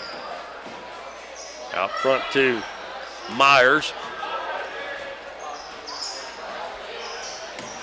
Blassingame got it, head of the key. Over on the left wing. Now back out to Blassingame. She's open from the head of the key. Her three-pointer is going to be short. And it goes out of bounds, and that's going to do it. Clock will run out before the Donettes get up here. And our final score is the Donettes 51, Twin Rivers 17. Junior varsity wins another one. This one by 34 over the Twin Rivers Lady Royals. Dalton's going to give you the scoring totals, and then we'll take a short break before we get ready for the varsity game. All right, looking for the Lady Royals. Macy Hockersmith's going to have 3. Reagan Knoll with 5. Reese Krisman with 3. Layla Tompkins with 1. Annie Middlestat had 2. McKenna Russell had 3. And Brianna Williams had 2. Looking over at the Donettes, we had 2 girls in double digits. It's going to be Sarah Owen, who's going to finish the night with 17. Micah Burton has 14. Emily Slayton with 2. Maddie Reedus with 2. Macy Manus with 2. Addie Arnold with 6. Kinsey Reedus 5. And Peyton Lowry with 3. And that's how the Donettes picked up their 51 points tonight. Well, they win at 51-17. We got the varsity game coming up here in about 10 minutes, so we'll be back in about 5 minutes with you to preview our varsity game between the Donettes and the Twin Rivers Lady Royals.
Welcome back, everybody. We are now getting set for the varsity game, the Donettes and the Twin Rivers Lady Royals. And I mentioned earlier that this was a OFC game and a district game. I was mistaken. Twin Rivers has dropped to Class 3. They're in Class 3 District 1. The Donettes are in Class 4 District 1. But it's still an Ozark Foothills Conference game, and the Donettes need to win here tonight to stay on top. And Dalton's going to run down some stats for you, a little bit for Twin Rivers and quite a bit for the Donettes. Right. Looking at the Donettes, they come in, like we said before, we've talked about how they've got this big home winning streak going on, and the Donettes are carrying a 15-1 record into this season. And looking at the other side, the Lady Royals are only sitting at 8-8. The points per game for the Donettes are 58.3, and the Lady Royals average 49.9. And the Donettes are only giving up 37.6. That means they're winning their games on an average of 21 points a game. And the Lady Royals give up 44.7, so they're leading in the plus column as well, but by a much smaller margin, only 5 points difference there between what they score and what they give up. As a team, the Donettes shooting from the floor, shooting two-pointers are 41.7%. That's a pretty good number, and they are shooting even a better, not necessarily a better overall percentage, but when you look at two compared to three, they're shooting 30% from behind the arc, and that's not a bad place to be. From the free throw line, though, I think we can all agree we need a little bit of improvement there. The Donettes are shooting 54.6% from the free throw line. You'd like to see that get up into the mid-60s. Especially with as many good shooters as we have, you would think that would carry over to the free throw line, and sometimes that's an area that the Donettes struggle, but those are free ones, so we'd like to see that number go up a little bit. They are averaging 33 rebounds a game, though. The Donettes are being led in scoring by Sydney Speck. She's got 12.1. Bailey Carson comes in at the 2 spot with 9.8. Allie Skaggs with 8.1. McKenna Monahan has 7.6. Both Timber and Brooklyn average 5 points right on the nose. Maddie Reedus with 4.1 and Kinsey Reedus with 3.7. And we talk about that a lot. We see the Donettes do a great job of sharing the basketball. You know, even when Coach Epps came on in his interview the other day, he said that's just kind of a culture thing. We're always looking to get somebody else to look, and that's pretty evident by the fact that his team scores almost 60 points a game, and his leading scorer only averages 12. And he's got 2 or 3, 4 girls right there hanging around that double-digit mark. So the Donettes do a great job of sharing the basketball and getting everybody involved in scoring. Top free throw shooter for the Donettes is Bailey Carson. She shoots 69%, followed by McKenna at 68, Sydney with 64.6, and Timber rounds that out at 59.5% from the free throw line.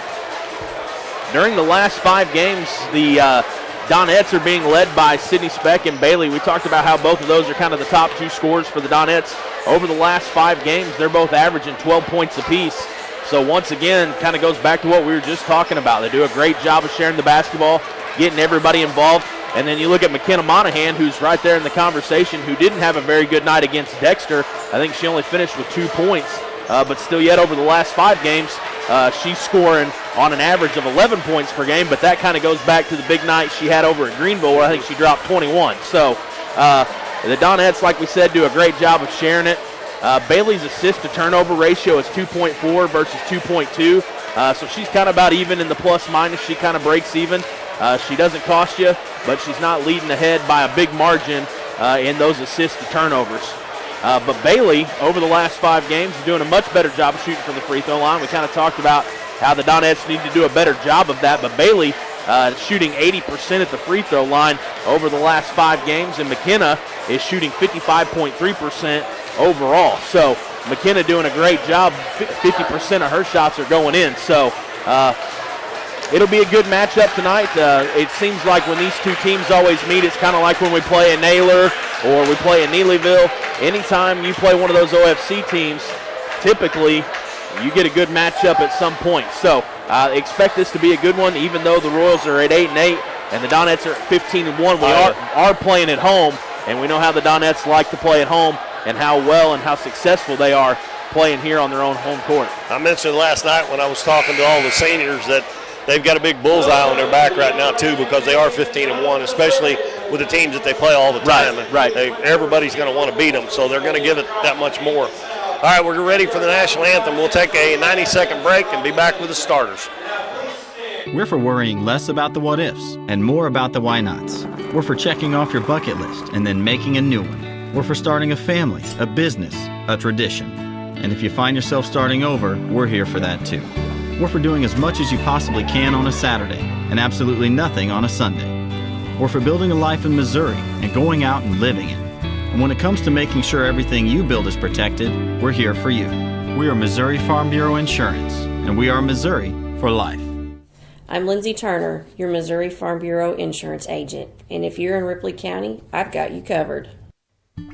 We see the potential of her and him and you, of where you're from and what you can accomplish.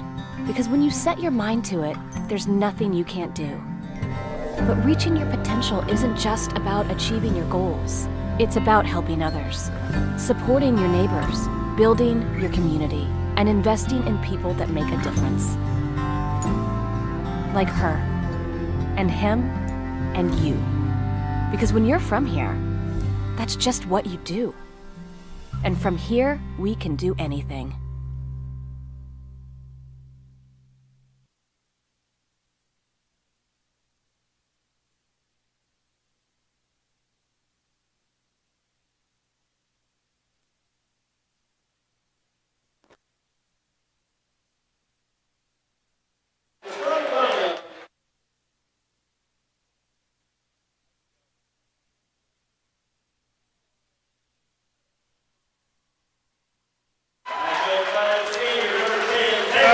Starters for the Twin Rivers Lady Royals.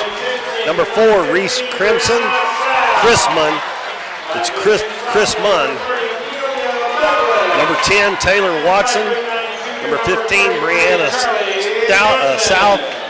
Number 30, Amelia Douglas. And number 33, Charlie Johnson. Lady Royals wearing blue with red numbers and white trim. They'll go from right to left in the first half. For the Donettes, it will be McKenna Monahan, number 2. Sydney Speck, number 5. Number 10, Timber Turner, Speck, Turner, and Carson, the 3 seniors for the Donettes. And Bailey Carson comes out now. She wears number 12. Timber Turner wears number 10, and number 33, Allie Skaggs, 6-foot junior. Rounds out the starting 5 for the Donettes. 15-1 on the season, coached by Adam Epps, assisted by Rodney Honeycutt. Looking for win number 16 on the season to go against that one loss.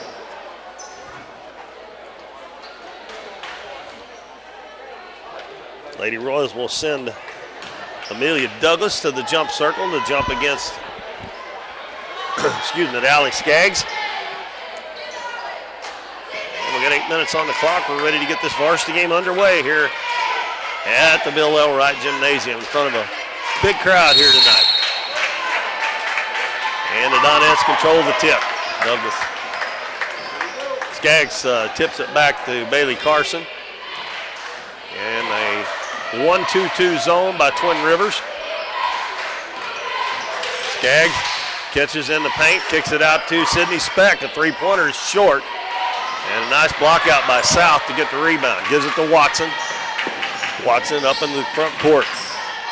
Guarded by McKenna Monahan. And you were talking about Monahan. I look for her to have a much better game tonight. She really started off bad, got a couple of fouls early and never got on track. And the shot up is blocked. And an offensive rebound, and another offensive rebound. And then a foul is going to be called. Charlie Johnson got a couple of offensive rebounds there. And she'll go to the free throw line. And she worked hard there to get a couple of extra shots. And she'll earn a trip to the free throw line. First foul in the game is on Allie Skaggs. Johnson's free throw is up and no good.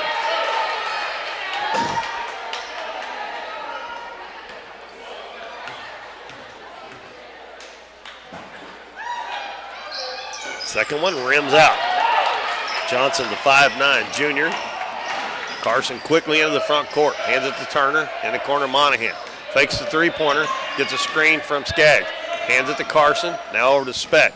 Speck penetrates into the lane, goes up. And they're going to call a jump ball. And it'll be Twin Rivers' ball. I think. Yeah, I started to say it. Maybe one of the other officials called a foul, but I didn't see him come to the scores table. It's going to be hard for her to dribble into that zone like that unless they get it spread out somehow or another. Donettes full court man-to-man. Bounce pass comes into South. South's going to take it herself. Kimber Turner makes her pick it up. Hands it to Watson. Watson on the right wing. Out to Chrisman. Chrisman gets a screen. Gives it back to Douglas. And the ball tipped away. Carson's one-on-one with Johnson. Left-handed layup good by Bailey Carson. Donettes break on top 2-0. They get the ball inbounds quickly. And Watson dribbles down into the paint and puts up the little runner. No good. Skaggs with a rebound. Carson up the floor. Sydney Speck goes in and shot went in, but they're going to call the foul on the floor before she got to the basket. It's going to be on Chrisman. And Bailey Carson will inbound underneath the Donettes basket. Lobs it to Skaggs right out in front. Turns to the baseline and lays it in off the glass. 4-0 Donettes. Watson passes it up the floor. South. Big girl going to shoot a three. It's no good. Sydney Speck with a rebound. She quickly comes into the front court. Hands it to Turner. Head of the key to Bailey Carson. Carson dribbles down into the paint. Sidestep the defender. And no good, but we're going to have a foul on Twin Rivers, and it'll be a shooting foul. Brianna South picks that one up. That is the second foul on Twin Rivers. South's first foul.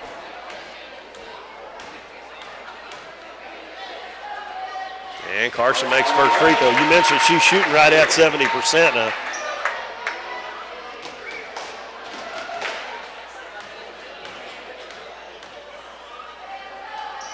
And that one goes down in and rims out, and Kimber Turner almost had the rebound, but she loses a handle on it. I wanted to mention, too, Brianna South, her big sister is the assistant coach for Coach Crockett, and she was an all-stater at Twin Rivers. And I remember one championship game in the district tournament down at Malden. Bailey Carson's going to pick up another foul. This one's going to go on Charlie Johnson. But the Donettes lost a 1-point game, and South got a layup right at the buzzer to beat them by 1 point. And she went on to start Three Rivers, and she was a really good player. Speaking of the Lady Raiders, a little shout out to them, number 1 in the nation. Yep, they're ranked number 1 in the nation. Inbounds to Kimber Turner. Shot won't go, but she's fouled from behind. What are they, something like 18-0? I think last night either made them 18 or 19. The last couple of games, last night they won 95-41, and Monday night I think it was, they won like 112-37 or something like that. Well, that's not bad. They were number 2 last week, and the number 1 ranked team got beat, and then they moved into the first spot. That free throw went in, didn't it? Yes, it did. They hadn't put it on the board yet, have they? Oh, yeah, they did, too. It was 5, wasn't it? She misses the second one. Allie Skaggs gets the rebound out front. Monahan fakes, takes it in. He's going to shoot the little short jumper. It won't go, and now we're going to have a foul on the Donettes on the rebound. They're probably going to be on Skaggs. That's going to be 2 quick ones for Allie. We're not even halfway through here in the first. About 2.5 minutes in. Mackenzie Reedus comes in to replace her. 6-0 Donettes. 5:30 to go in the first quarter. Charlie Johnson hounded by Bailey Carson over there, and she pushes off with her arm a little bit. They're going to say the ball is knocked out. Official trailing that play, I don't think could see that off arm pushing her off, but inbounds pass to Watson, knocked away, loose on the floor. Monahan goes to the floor and gets it. Reedus will give it to Carson. Carson will slow it up a little bit. Now she steps into a three-pointer, and it's good. Bailey's been shooting the threes really good the last few games. And Coach Crockett calls a timeout. 9-0 Donettes, 5:09 to go first quarter. We'll take a 30-second break and be back after this message. Current River Bait and Tackle is more than just a convenience store. They serve hot lunches every day, including burgers that are made fresh and by hand every morning. If you're heading to the river or your favorite fishing spot, check out their large selection of fishing supplies. But most of all, come experience the friendly service at Current River Bait and Tackle, just across the bridge on Highway 160 in Doniphan.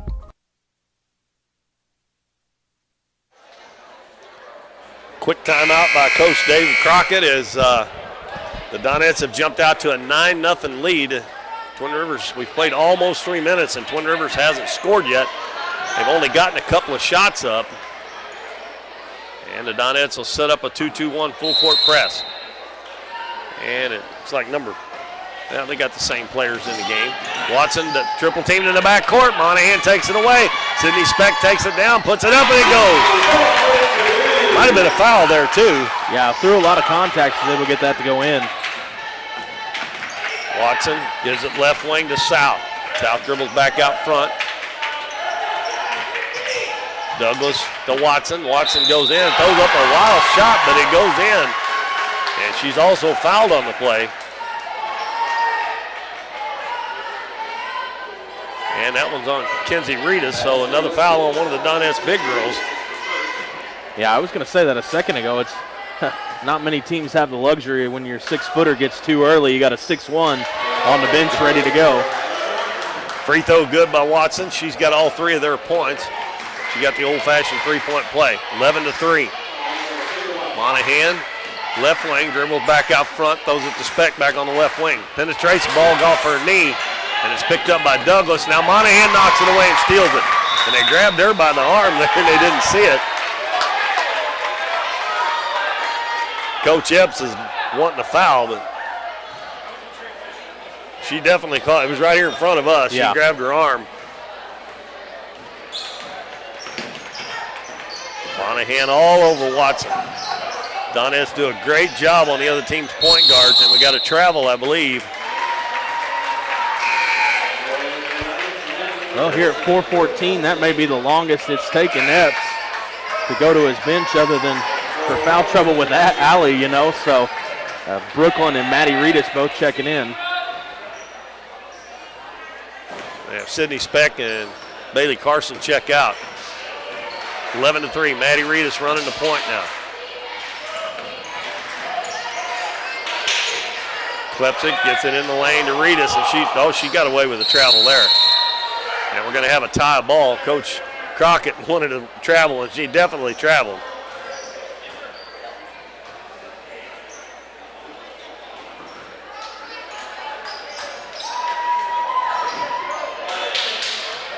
McKenna Monahan, 3-pointers good for the head of the team.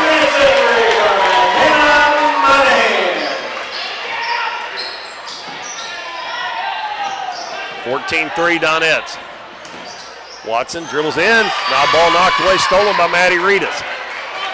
She's going to take it all the way. She lays it up too hard. Offensive rebound by Monahan. And she's going to go to the free throw line. And it doesn't make any difference if it's Monahan, Reedus, Speck, or Carson. They just take that ball to the hole 1-on-2 a lot of times, and they'll get to the free throw line, and sometimes they'll make the shot too. Well, based on how McKenna's playing right now, I think you were exactly right. I think you're going to see a much different player than we saw against Dexter. Well, that's 4 points, I believe, already. Right, yeah. She just playing a lot more aggressive and playing, you know, I don't want to say smarter, but it just seems like she's putting herself in the right spot here more often than she was against Dexter. First free throw's good, and the second one good as well, and it's 16-3 Donettes. 3:35 left in the first quarter. Watson bringing it up against Monahan. Gives it to Douglas. Douglas penetrates, pass across the lane. I think that was intended for Macy Hockersmith, but it went all the way over to South, and then they end up throwing it away. And Coach Crockett's going to call another timeout. With this team down 16-3 to the Donettes with 3:21 to go in the first quarter. Well, it's a full timeout, so we'll take a 60-second break and be back after these messages. You've heard it all before. We're number one. We're the best. We have the biggest rebates. Now is the time to skip the hype and come to Current River Ford in Doniphan. They're all about helping you find the perfect new Ford. Current River Ford services your vehicles after the sale. From the moment you drive in, you will receive the quality service you've been missing. With the selection at Current River Ford, you'll find the new vehicle you want. How about getting your next vehicle at a dealership that makes it all about you? Current River Ford, Highway 160 in Doniphan. At Mathis Timber, our goal is to provide our landowners with the greatest possible financial return on their timber lands, while not damaging young timber or leaving your property in a mess. We have served Ripley County and the surrounding areas since 1939. We will buy your timber on lump sum total or percentage. We have several references upon request. Contact Craig Mathis at 573-429-0996 and see how Mathis Timber can assist you with all your timber harvesting needs. Well, Twin Rivers has been forced to use 2 timeouts already, and we still have 3:21 left first quarter. Donettes have a 16-3 lead. And let's see, they got Chrisman back in the game. Taylor, three-pointer by Klepsik, no good. And the rebound comes down to Brianna South. Douglas, South, Taylor, Watson. That is Hockersmith, Macy Hockersmith. And South with a three from the head of the key, it's good. And Chrisman. Donettes have McKenna Monahan, Maddie Reedus, Kinsey Reedus, Brooke Klepsik, and Timber Turner. McKenna Monahan right wing in the corner. They get it down low. Reedus, bounce pass across the lane to Turner. She's not in position to shoot it. Throws it back out front and goes through Monahan's hand. And Taylor Watson's going to take it down, put it up, no good, but we're going to have a foul. And we got a couple of substitutions coming in for the Donettes. I believe that'll be a shooting foul. Foul's on Monahan. Her first foul. That is 14 fouls on the Donettes. And Taylor Watson at the free throw line. Makes it. Bailey Carson, Sydney Speck back in. Turner and Monahan go out.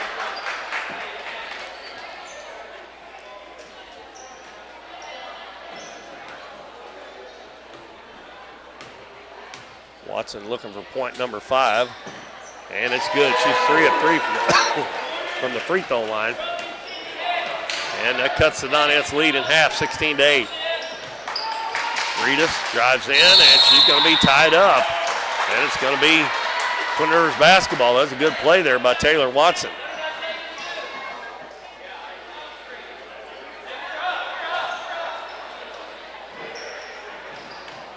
And Bailey Carson's going to steal the inbounds pass. And she stepped, they're going to call a block. I don't think she stepped on the line anyway, but I thought maybe that's what they were going to call.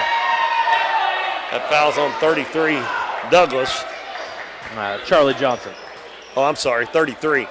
Douglas is 30.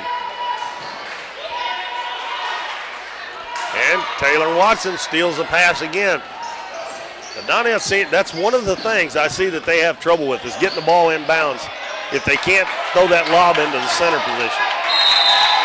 When they're taking it out underneath their own basket, that happens a lot. They lose it.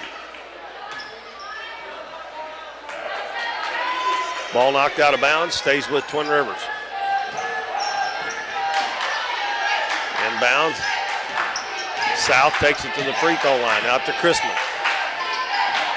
Over to Hockersmith. Hockersmith hands it to Johnson. They try to get it inside. South does come away with it. Kicks it out in the corner to Chrisman. And a blocking foul on Maddie Reedus.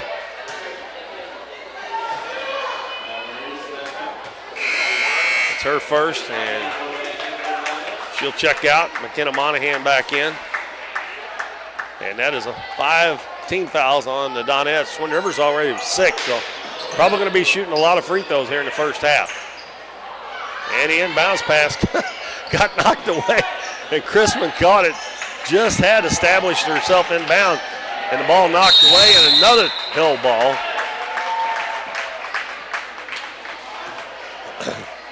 And this one will go to the Donettes. 16-8. Minute 35 left in the first quarter. The Donettes lead by 8 points.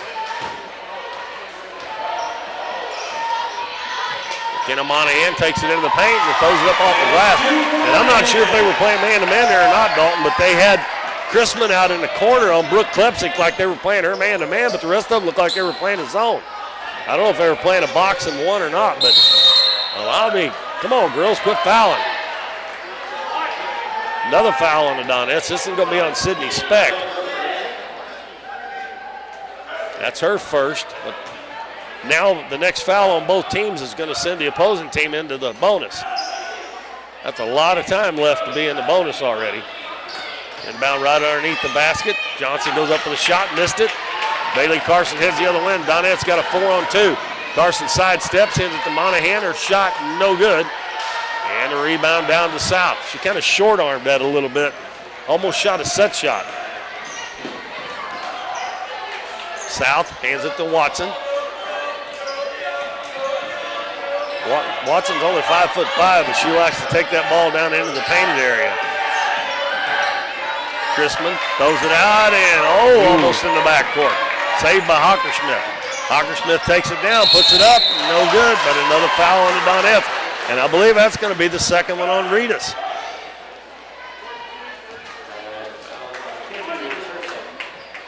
And that will be Macy Hockersmith going to the free throw line. Donettes up by 10 right now with 37 seconds left in the first quarter. Hockersmith's free throw is good. Maddie Reedus and Timber Turner back in for Brooke Klepsick and Kenzie Reedus. Two big girls both for the Donettes have 2 fouls. That doesn't happen very often. They're going to have to play with a little bit smaller lineup. Next free throw is short. Maddie Reedus with the rebound. Kicks it out to Sydney Speck. Her three-pointer's up and off the back of the rim. She runs down her own rebound. Gives it to Monahan. In the corner to Turner. Fakes the shot. Takes it in. Up off the glass. Too hard. Ball tipped out. And Maddie Reedus runs it down.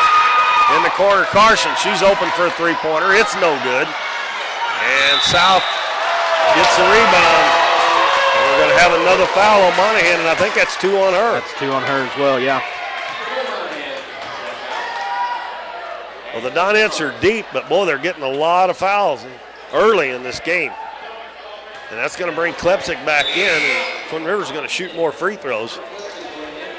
We're 2 fouls away from being in the double bonus here, and we've still got time left in the first. That's going to make it rough in the second quarter. Going to have to quit fouling, and that's hard for the Donettes to do the way they play so aggressive, defense. yeah. South makes the free throw. They are 5 of 7 now from the free throw line, and that is 4 points for South. And it pulls Twin Rivers within 8. We've got 12.9 seconds to go. Free throw's good. Donettes probably go for the last shot here. Carson finds a lane to the basket, goes up, and we're going to have a foul on Watson with 6.7 to go. And Carson will go to the free throw line. Now both teams are in the bonus. This will be a 2-shot foul, but the rest of the first half, which still has a whole quarter to go after this 6.7. And it rims out. I spoke too soon about her good shooting. She made the first one, and now she's missed 2 in a row. They both went down in and come back out, but gets the second one. 19-11. And bounce pass comes to Watson, and we got another foul. And that'll be 2 on Speck. I've never seen him have to pull back out of the press, but he may have to. It'll be a 1-and-1 for Watson, and she has not missed, I don't believe, from the free throw line. She's 3 out of 3.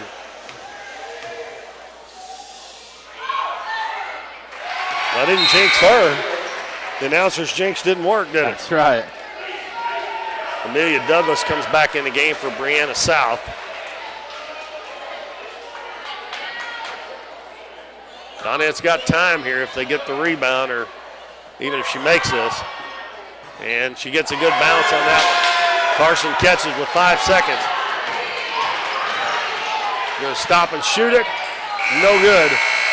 And that'll be the end of the first quarter. Twin Rivers has cut it to 6, 19-13 at the end of one. We'll be back in 1 minute with more Donettes basketball. You've heard it all before. We're number one. We're the best. We have the biggest rebates. Now is the time to skip the hype and come to Current River Ford in Doniphan. They're all about helping you find the perfect new Ford. Current River Ford services your vehicles after the sale. From the moment you drive in, you will receive the quality service you've been missing. With the selection at Current River Ford, you'll find the new vehicle you want. How about getting your next vehicle at a dealership that makes it all about you? Current River Ford, Highway 160 in Doniphan. Hometown Pharmacy is your one-stop pharmacy for all of your medical needs. Our pharmacists provide shots for flu, pneumonia, and shingles all in this pharmacy with no appointment necessary. Refills can be requested online or through our app, and delivery is available if you live within the city limits. Transferring prescriptions is easy, so come by or give us a call, and our friendly staff will take care of everything. Come experience the difference a hometown pharmacy can make on LaRue Street in Doniphan.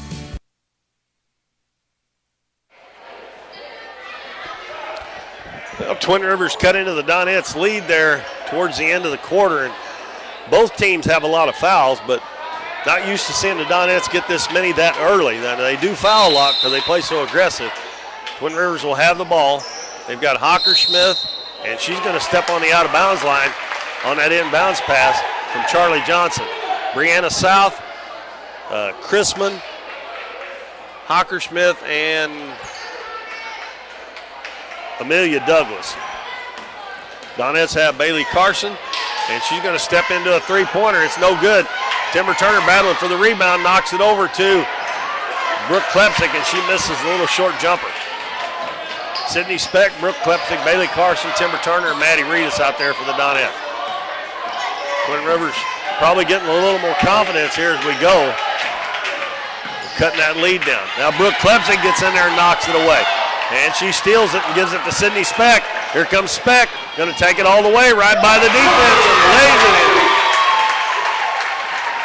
You know, I asked her about that last night. I asked her if she'd ever been clocked. And she steals it again and lays it in. I asked her if she'd ever been clocked, how fast she can run. She said no. Donettes getting after it. Almost another steal, and now they do have it. Timber Turner lays it up and in. And another timeout by Twin Rivers. As the Donettes get 6 in a row on 3 consecutive turnovers. And they've got a 12-point lead just like that in 57 seconds. Was it a 30? Yeah, it's a 30. We'll keep it here. Well, I'll tell you a story about Sydney. I called it was either a district championship game or maybe a sectional game for softball over there for them. We played over at Cape Notre Dame. And Sydney hit a ground ball that bounced off the bag at second, and the shortstop booted it, and somehow Sydney wound up at third. And when they were throwing it back to the pitcher, she bounced off the bag and took home on them on a ground ball that hit off the bag at second. So, that was one of them Little League home runs. Yes, yeah, Little League home runs. And, she's just that quick. So she can fly. Yeah. I ain't kidding you. I told her, I said, well, there's several times there'll be 3 players back, and you'll steal the ball, and they'll be back 10 foot in front of you, and you'll outrun them to the other end. The Donettes getting after it in that press. This time Watson dribbles through it, going to take it all the way down and lay it in.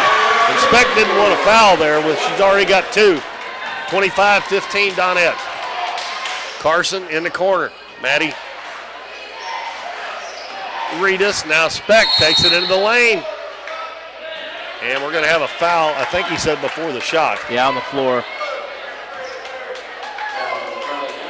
33. Charlie Johnson. That's her third.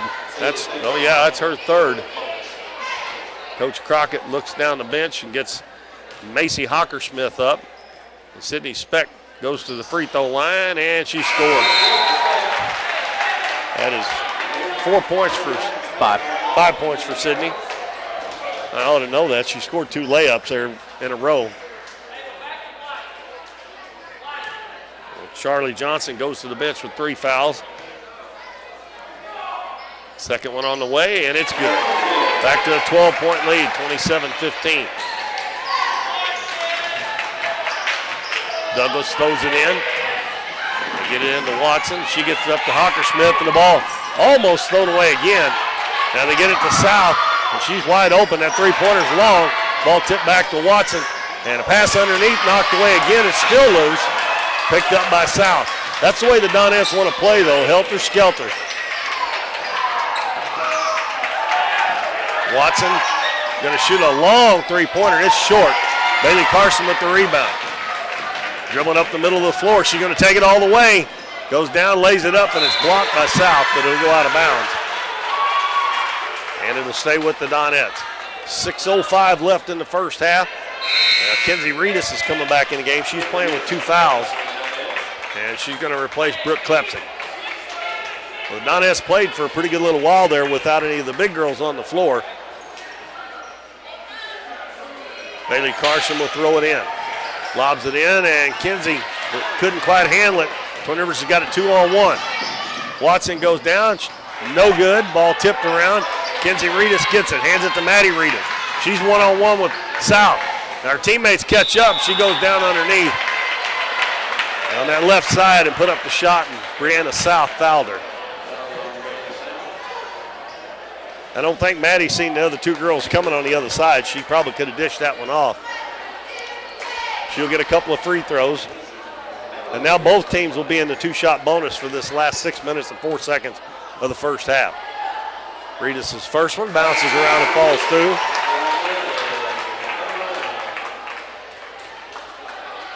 Sydney Speck checks out. McKenna Monahan back in. Coach Epps still going to run them in and out just like he always does, even though they're in a little bit of foul trouble. At least nobody has 3 yet. And Reedus cans both free throws. And she's got 4 points now. Hockersmith has it taken away. Reedus going in with a left-handed layup, and no good. And Monahan there hustling after. Oh, they're going to give it to the Donettes. No, he's pointed the wrong way. He's going to give it. I thought that was out off of Monahan. Donettes back to the full court man-to-man. Chrisman hands it off to Hockersmith. Hockersmith over to Watson. Watson ahead to South on the left wing. Back to Watson. Now over to Hockersmith.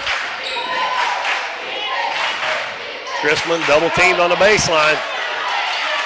Nowhere to go with it. Finally gets it off, and they got South wide open underneath the basket, and she missed the layup, but she got her own rebound and put it in. Somebody run off and left their man there. Yeah. 29-17 Donettes. 5:15 left first half. Monahan hits Timber Turner, and going to have a tie ball. A good play by Tanner Watson. Arrow favors the Donettes. So they'll inbound underneath. Lob pass into Carson. She's open, and she'll put it up and gets a friendly bounce. That's 9 points for Bailey Carson here in the first half. Still got 5 minutes to go, and the lead is 14. Chrisman dribbles to the baseline, tries to throw it in the middle. Maddie Reedus got a hand on it, knocked it away, picked up by Kenzie Reedus. And here comes Reedus. Going to go down, kick it out in the corner to Monahan, puts up the jumper, no good. She's going to get her own rebound out front. Carson fakes the three, takes it down into the paint. Shot won't go, and the rebound comes down to Chrisman.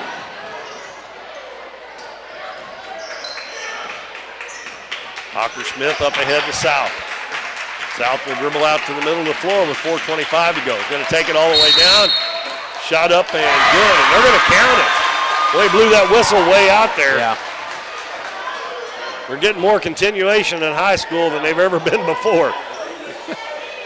Well, they count the basket. Sydney Speck in for Maddie Reedus. That's Maddie's second. Every Donette in the foul column right now, if they're in there, they have 2. So Reagan Knowles checked into the ball game. She replaces Amelia Douglas. South's free throw is good. They're shooting pretty well from the free throw line. That make them 9 out of 11 now. They've got 9 of those 20 points from the free throw line. Carson open at the free throw line. The shot bounces around, no good. Offensive rebound by Reedus. She missed it, got it back again, no good. And South gets the rebound. Well, the Donettes are getting plenty of opportunities down there. Watson gets a screen in the corner. Chrisman, free throw line, no. She puts it up and no good. Speck with the rebound. Dribbles right up the middle of the floor, is going to take it all the way, and she's going to be bumped.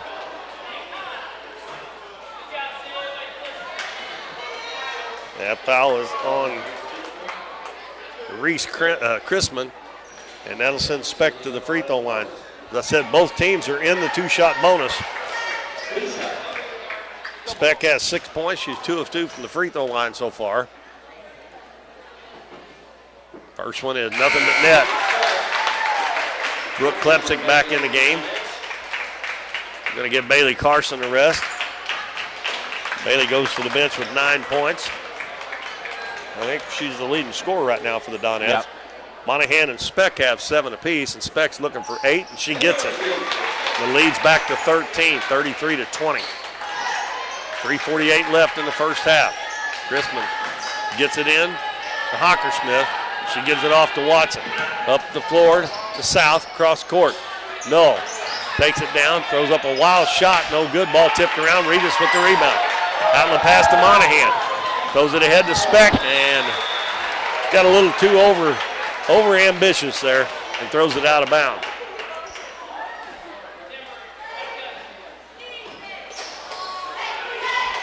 I know Coach Epps don't like turnovers, but he'll probably live with that one. And now Timber Turner deflects it out of bounds.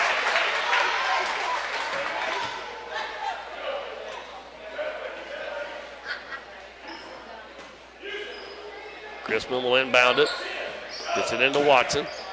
Hands it back to Chrisman. She dribbles to the middle of the floor. Left elbow now. Double teamed. Don't foul her. Intercepted by Turner, and then it's lost. Now it's loose, and it's going to go out of bounds off of Twin Rivers. And last touch by Chrisman.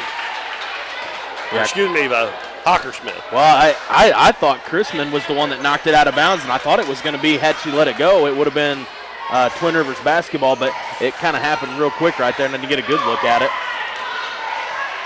Monahan, a little bit too hard, wide open.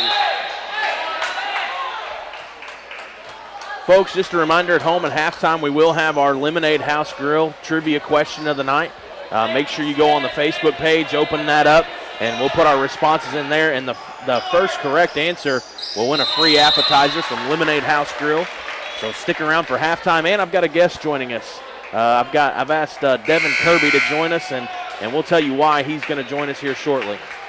Twin Rivers turns it over underneath the Donettes basket. And we got Monahan checking out, Bailey Carson back in. Still got 3:01 to go in the first half. Donettes lead 33-20. Let's see.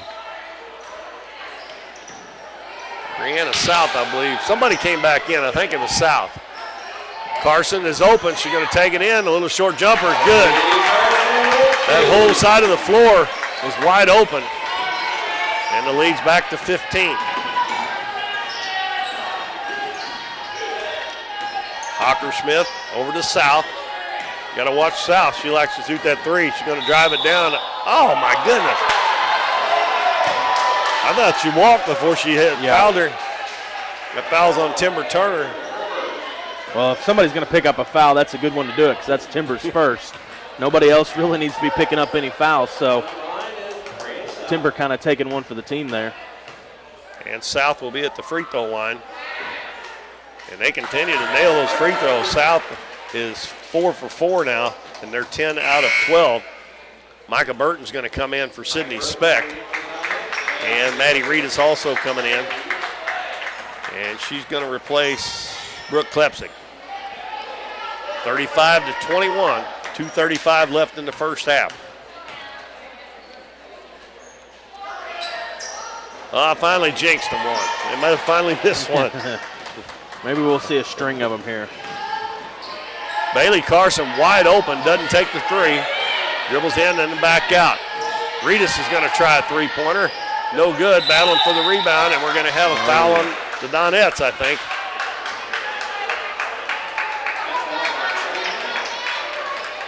You call that on Maddie Reedus? Well, Maddie's the one that He said blew 3 when he came to the scores table.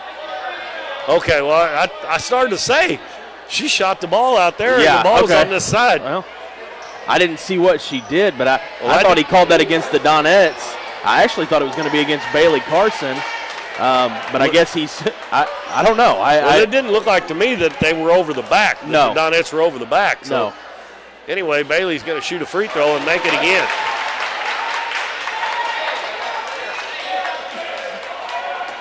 She got 12 points, 3 of 5 from the free throw line. And 4 of 6 and 13 points. And the lead is 16, 37-21. They're slowly extending that lead. Watson awfully quick, kicks it out to South. Three-pointer up and good. Whoever's guarding her is going to have to quit leaving her, I think. Let's see if Watson can shoot over the Donettes inside because she's not very big. They're so used to helping, though. Maddie Reedus drives to the paint. Finger roll up, no good. The ball tipped all the way out to Micah Burton on the wing. Back to Reedus, now to Turner. Turner with a nice move. Goes in too hard. Gets her own rebound. She'll take it back out and throw it back out front. Reedus fakes the three. She takes it in the paint. The ball knocked away. And another hell ball. I think we've had about 7 or 8 of them here in the first half. You always have a lot of them in girls basketball. I feel like more so in the boys. But I'm kind of like you. I think there's been a lot more than normal even here tonight. Micah Burton out. Brooke Klepczyk in. And Crispin come back in for Twin Rivers. Carson's open at the free throw line. Doesn't take it. Takes it all the way down. Lays it up and in. Coach Crockett wanting to walk there. The inbounds pass was batted out of bounds by Brooke Klepczyk. And right now, Dalton, Donettes are on pace for like 80 points tonight. A lot of times they do that in the first half and kind of slack off after halftime. But, I mean, Coach Epps is awful good about playing a lot of girls if he gets a big lead, too. So, Crispin takes it down. Oh, my goodness. Is that on Maddie Reedus? That'll be 3 on her. Yep. Well, and you talked about it. You know, the Donettes always kind of, put up 30, 40 in the first, and you think, oh, they're going to finish with 80. Well, sometimes we hit that running clock in the fourth, but also, and even Coach Epps has talked about it, every now and then the Donettes kind of have a lull in the third quarter, and so he was bragging on them the other night when they had, 19, 20, 21 points or whatever it was, and he said, finally, we had a good third quarter. So that third quarter, they don't always put up a lot of points. Both free throws are missed. Timber Turner lost the ball out of bounds. They're going to say it belongs to Twin Rivers. Was that Chrisman shooting those? I Yes. was talking, and I didn't get that in. Okay. She missed both of them. The inbounds pass comes into South, and another foul. Well, I'll tell you what. Little balls and these whistles is going to be wore out after this game. And on Timber Turner, that's her second. Does anybody not have 2 that has played? Maddie Reedus has 3, and the rest of them have 2. Donettes with 13 fouls so far here in the first half.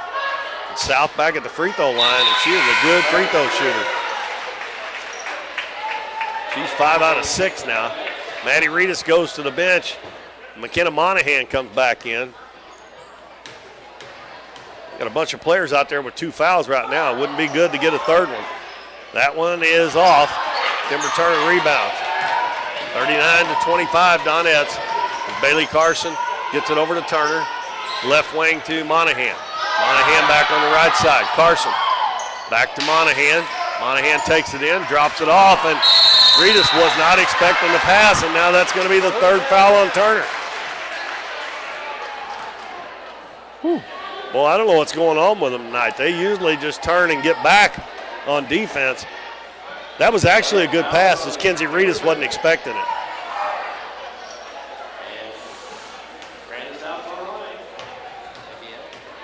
Micah Burton's going to come back in. They're going to let Twin Rivers, they're going to let him get back in from the free throw line again. That happened in the first quarter a little bit too. And Burton does come back in for Turner.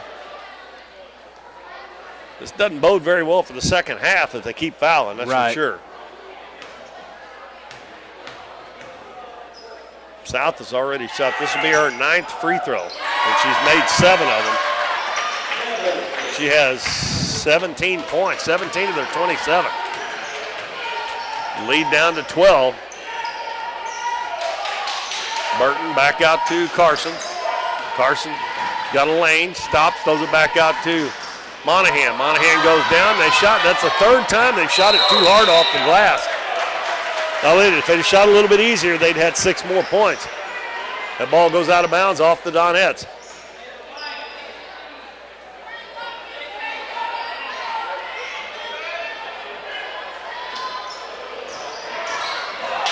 South. Well, Watson's wide open up ahead. That's a travel on Amelia Douglas.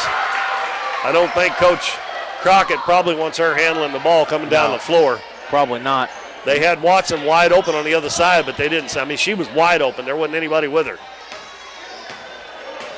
35 seconds left, first half. Donettes up by 12. If I was Coach Epps here, I'd pull it out and play for the last shot just so I didn't have to play defense again. Worry about picking up another foul. Monahan takes it to the hole, puts it up again, and missed it again.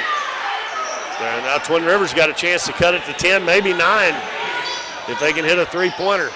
Yeah, they should have went for the last shot there. South drives it in, shot blocked. 7 seconds to go. Burton looks up. She's going to take it all the way. Lays it up and in right before the buzzer. Twin Rivers didn't stop the basketball. And that was a good turn of events right there. Yeah, that could have been a rough outing right there going into halftime. It could have been down to 10 or 9, and now it's back to 14. Right. 41-27. Now we're going to let Dalton run down the scorings, and he's going to have a halftime guest here in just a minute. Looking over at the Lady Royals, Brianna South is doing most of the scoring for them. She's got 17 of their 27 points, and as Keith said, she's got 7 of those coming from the free throw line. Taylor Watson has 9. Macy Hockersmith is also in the scoring column with 1. She's 1 of 2 from the free throw line, pardon me. Looking over at the Donettes doing once again what they always do, doing a great job of spreading the basketball around everybody, kind of getting in the scoring column. We've got 1, 2, 3, 4, 5, 6, 7 different girls in the scoring column. They're going to be led by Bailey Carson. She's got 15. McKenna Monahan has 7. Madeline Reedus with 4. Sydney Speck with 8. Timber Turner with 3. Micah Burton with 2. And Allie Skaggs with 2. Allie not getting to play a whole lot here in the first half as she got in foul trouble early. She was the first Donette to pick up 2 fouls. And then, like we've been talking about, the Donettes now with 14 team fouls in the first half. Everybody that has a foul has at least 2. And we've got Timber Turner with 3 and Maddie Reedus with 3.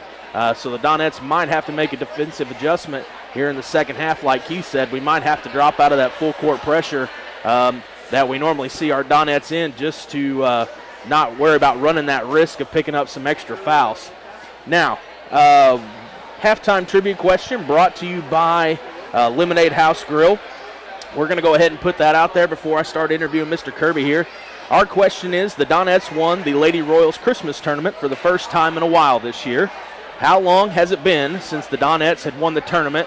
You can either give us how many years it's been or what year that was won in for the Donettes.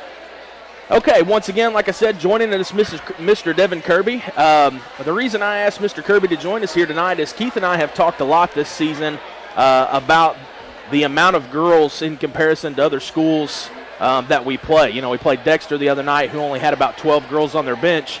And then you look down here at Coach Epps, and from chair 1 all the way to the end, he's got girls there. He's got 8th grade girls coming up being managers for him.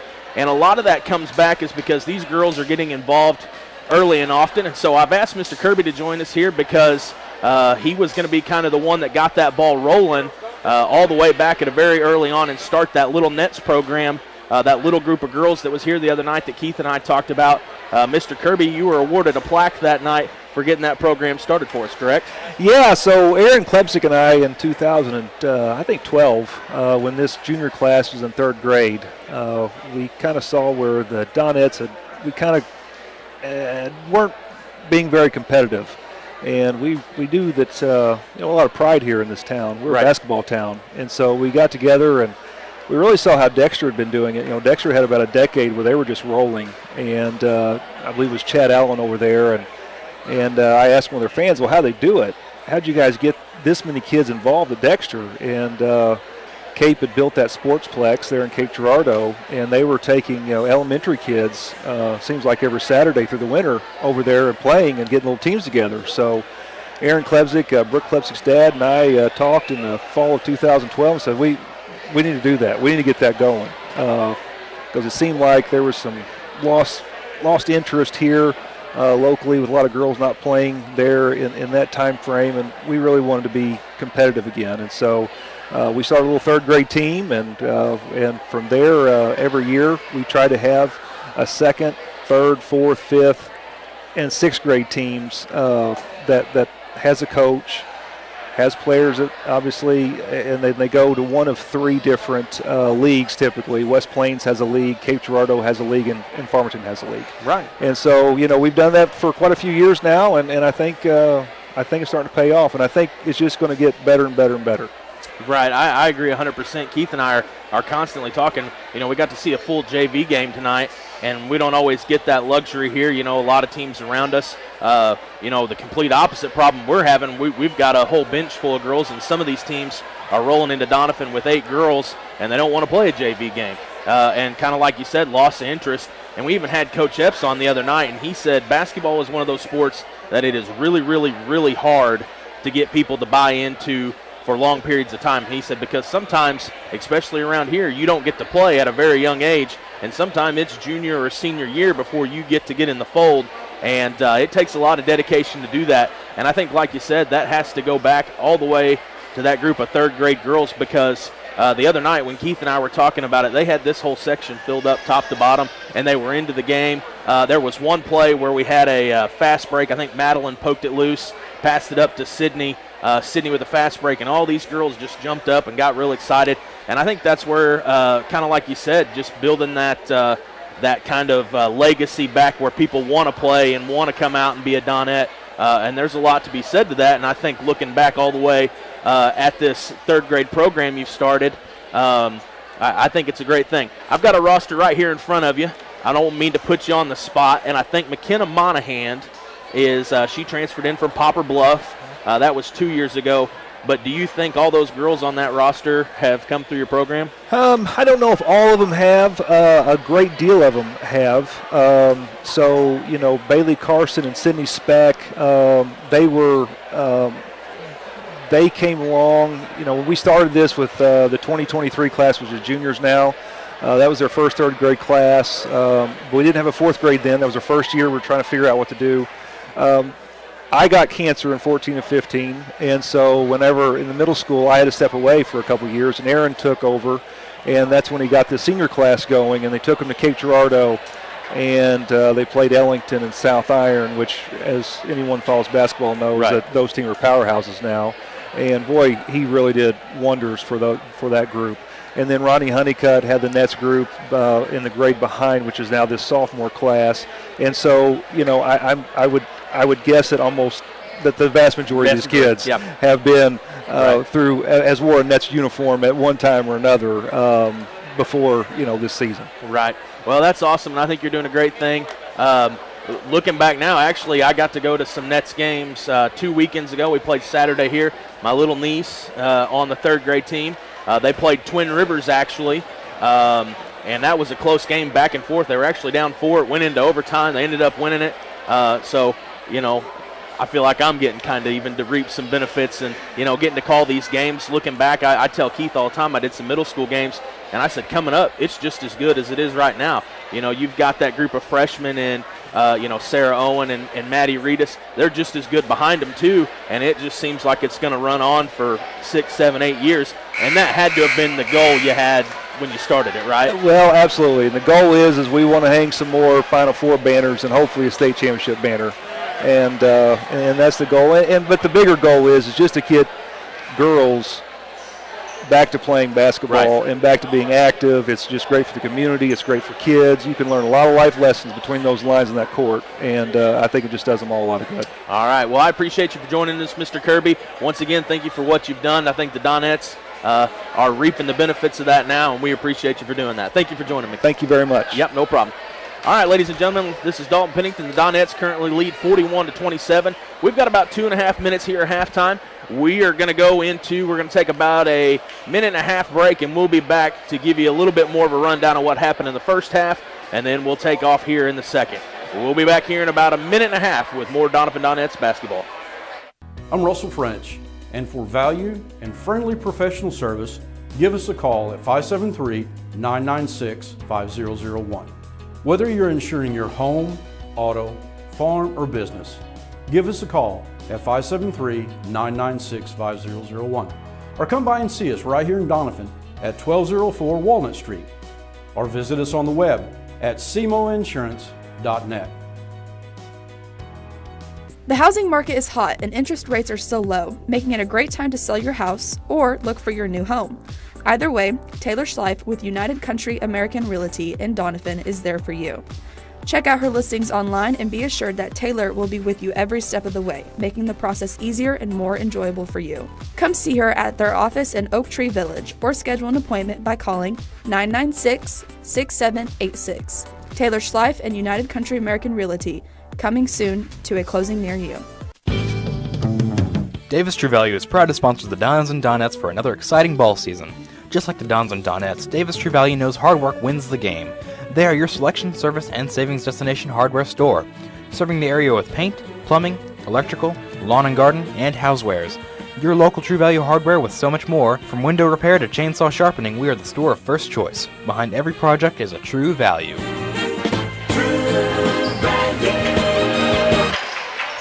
Tell him we're ready. Welcome back, everybody. They got us started a little bit early here on us. They already played about 10 or 11 seconds. Twin Rivers has the basketball, and they're going to lose it out of bounds, and I believe it's going to be the Donettes basketball. Coach Crockett got a timeout, so we got back just in time for the timeout. We'll see if it's a full or a 30. It's a full. We'll take another 30-second break, and we'll be back after this message.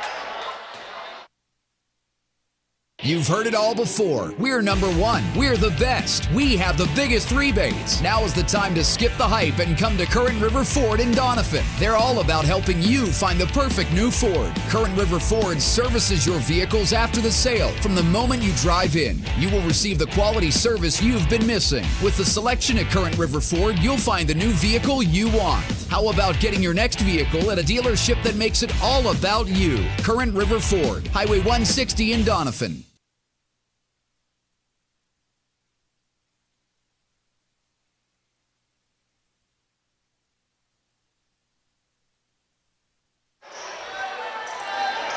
All right, Twin Rivers called a quick timeout. Now they almost lose the basketball, and they do. As Taylor Watson got a hand on that before she stepped over the mid-court line, and then she went into the back court. So after Coach Crockett burning a timeout, they end up turning the ball over anyway. He called a timeout to keep them from turning it over. The Donettes lead 41-27. Sydney Speck's going to take it to the hole, missed it. And Allison Skaggs is back in there. She didn't play. I don't think she played at all in the second quarter. I don't think so either. After picking up 2 fouls. And the Donettes are in some foul trouble. Twin Rivers has Watson, Chrisman. Watson misses a wild shot there. They also have Brianna South, Amelia Douglas, and Charlie Johnson as the Donettes bring it back the other way. And Bailey Carson's going to drive the baseline. She missed, but she got her own rebound and put it back in. Johnson with the basketball. Brings it across half court. As soon as she gets across, she tries to give it to Watson. McKenna Monahan steals it, missed the left-handed layup, and Bailey Carson is going to follow it up, and she's going to be fouled by Taylor Watson. Dalton, we talked before about a lot of times when they come out of the locker room in the second half, they have a little lull, but it seems like at least on the defensive end, they've definitely picked it up here. Carson's free throw rims out. Bailey's got 17 points in the game already. Well, and I didn't know if going into halftime if Epps was going to kind of adjust there and maybe, fall back into a little half-court, press or whatever, but he's going to stick with the pressure. I don't think he knows anything else. That's very true as well. Carson makes the second free throw, makes it 44-27. Watson dribbles into the paint, throws up another wild shot, and this one goes in. She's had a couple of those. They look like wild shots, but maybe she makes them all the time. I don't know. She is not very big to be driving in there. Now Bailey Carson takes it to the hole, and she's fouled. That one will be on Amelia Douglas, and that'll be a shooting foul as well. Bailey's already shot 8 free throws. She's made 5 out of 8 so far. 6 out of 9, and she now has 19 points. And number 23, Halen Crockett, will check into the game for Douglas. Second free throw by Carson is good. Give her 20 points, and she's 7 of 10 from the free throw line now. They get the ball into Watson. Monahan catches up with her, cuts her off on the baseline, goes in between the defenders, missed the shot. Skaggs with the rebound. Carson bringing it up.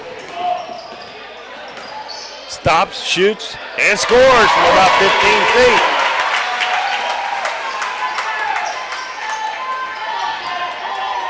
Bailey's already got seven points here in this third quarter. Right. All 7. All 7 of them. 48-29, up by 19. I believe that's the biggest lead. Chrisman has the ball knocked away, stolen by Timber Turner. Here comes Sydney Speck. She got one man back. She takes it in, lays it up. No foul call, a lot of contact. Ball loose on the floor. McKenna Monahan beats everybody to it. Out to Speck for 3. It's short. Timber Turner gets the rebound.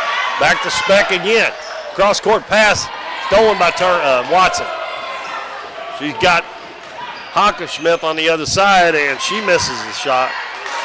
And Bailey Carson's got the rebound. Up ahead, Sydney Speck goes down, lays it in. Carson with a rebound. Couple substitutions coming in for the Donettes. They laying it all out there early in this half. We got 3 of them coming in next dead ball. Hockenschmidt across the half line. Donettes up by 21 now. South gives it head of the key to Hockenschmidt. Back to South.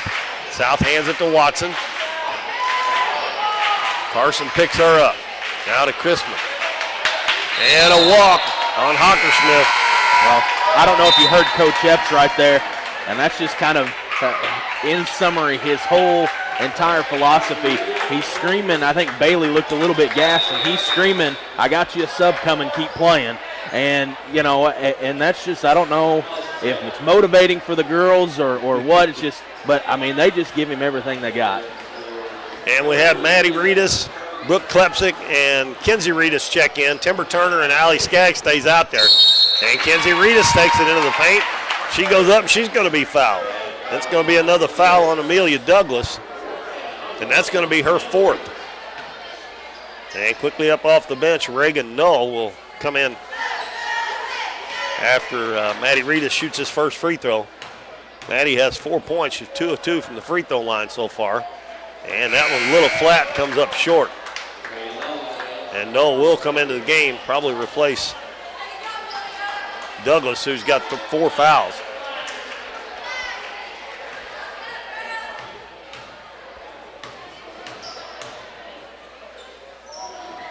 And that was a little long. Missed the first one short, got that one a little long. Rebounded by Null, and it's taken away by Maddie Reedus. Over to Klepsick, puts it up off the glass and in. Very unselfish play there by Maddie Reedus. Chrisman's going to dribble it up the floor, gets around the defense. Now they catch up with her.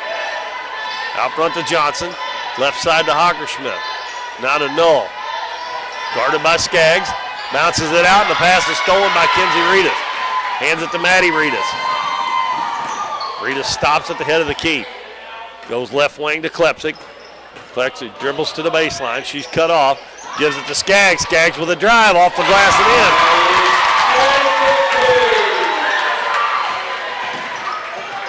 in. Donettes in that trap again, and we're going to have a foul in the back court.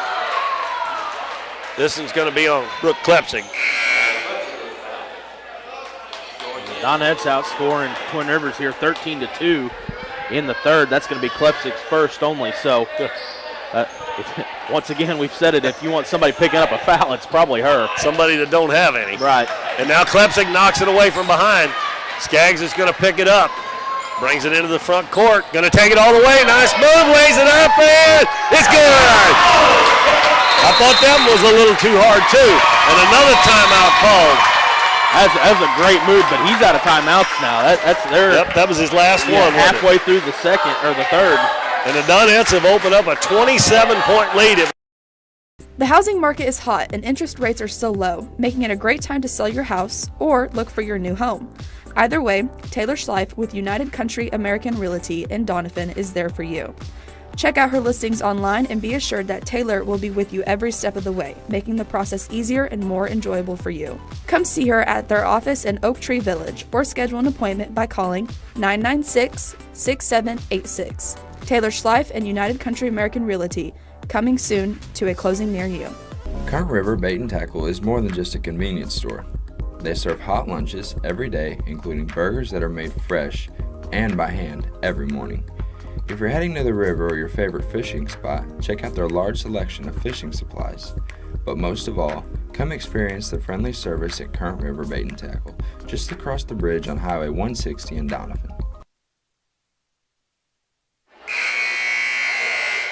Well, the Donettes are on a 15-2 run here to start the third quarter, and we played a little over half of it, and they have only given up 2 points and have scored 15 themselves, and they have just come alive, especially on the defensive end, and a lot of those have turned into layups on the other end. They send out Timber Turner, Maddie and Kinsey Reedus, Brooke Klepsik, and Allie Skaggs. They try to throw a baseball pass, and Hockersmith does run it down, but Kinsey Reedus knocked it away from her, and Hockersmith turned her back, and the Donettes come away with it. Kinsey Reedus feathers out on the right wing. Lobs it down to Skaggs. Ball's knocked out of bounds by Twin Rivers. And it will be the Donettes ball. Yeah, Coach Crockett didn't like that. She turned her back on the play. She thought it was going to go out of bounds.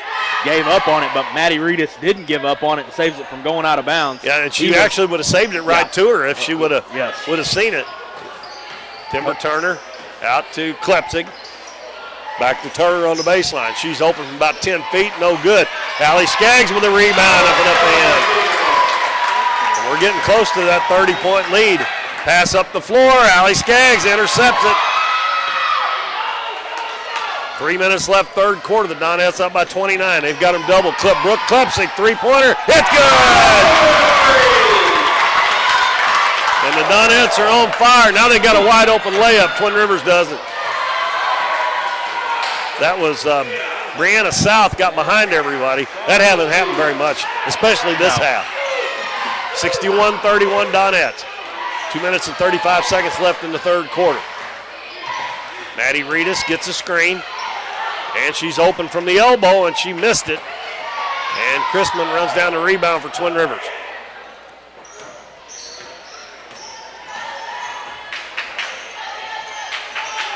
You see Brooke Klepsik trying to make Watson go left, and she did, and then she got help. But South's open in the corner. She missed it, and Klepsik gets a rebound for the Donettes. Pass up the floor. Kinsey Reedus wide open, and she lost it. And Kinsey's the only one that has played besides Micah Burton that hasn't scored in this game, and that's kind of unusual. Right. Maybe it's her turn to have that off night. But she had a wide open layup there. The Donettes have 6 on the floor. Bailey Carson and Sydney Speck come back in. And McKenna Monahan, Kinsey, and Maddie Reedus also. Twin Rivers with the basketball. The Donettes with a 30-point lead with 2 minutes left in the third quarter.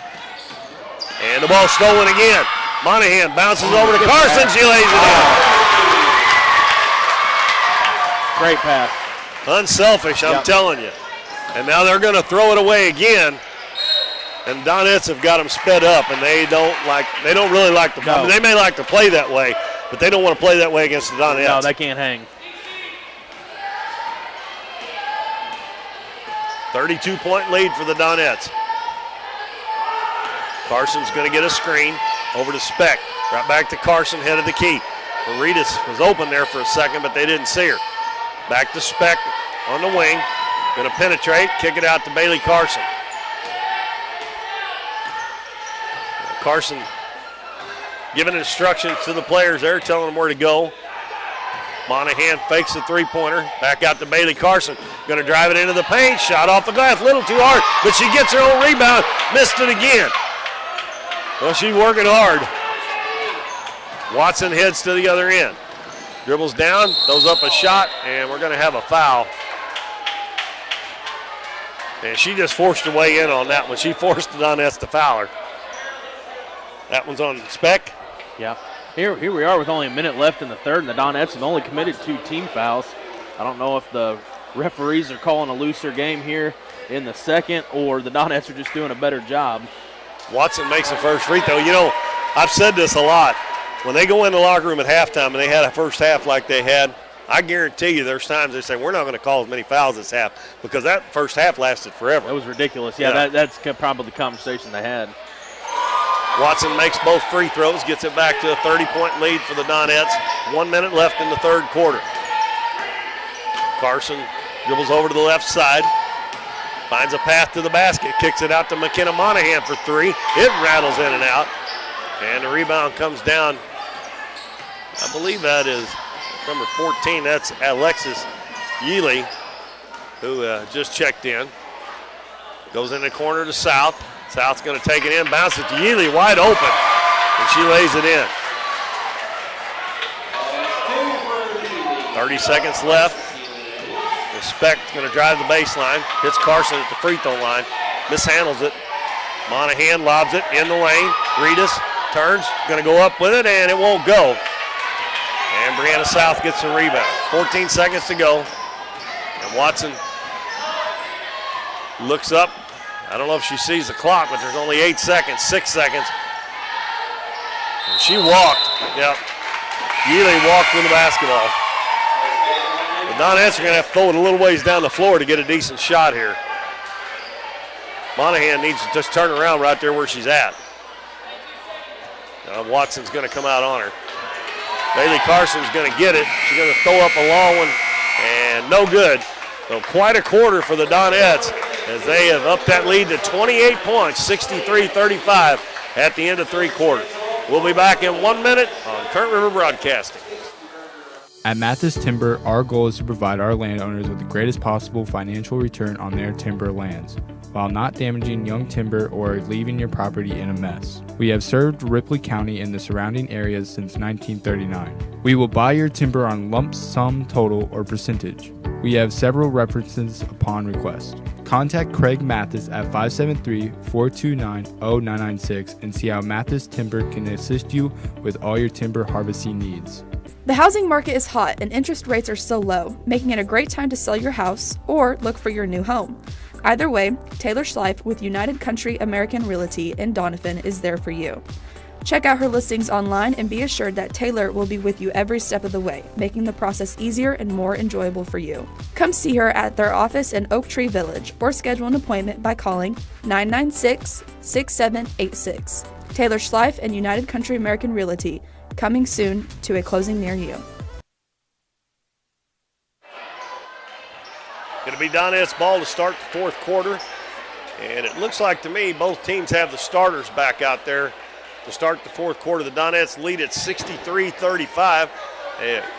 Temporarily had a 32-point lead in that 3rd quarter. It's 28 right now. And the Donettes have the first possession. They get it in the paint to Skaggs, turns to the baseline, and missed that square on the backboard, missed that shot. Twin Rivers has it. He made a nice move, but couldn't get the shot to go. Chrisman with the ball on the left wing. Back out front to Johnson. Bounces on the baseline to, Douglas. Now Watson sidestepped the defender, missed a shot. South got it and put it in, and she's fouled. And Coach Epps just looks down at the floor.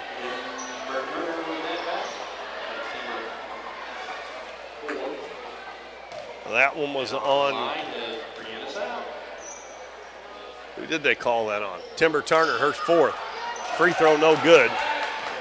Allie Skaggs gets the rebound, brings it into the front court, out in the corner. Kenna Monahan Head of the key to Carson.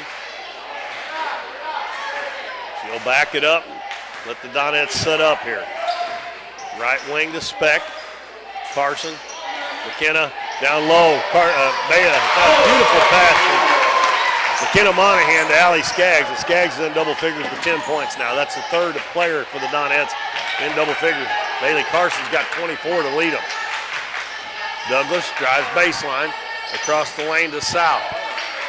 Out to Chrisman. Three-pointer up and good.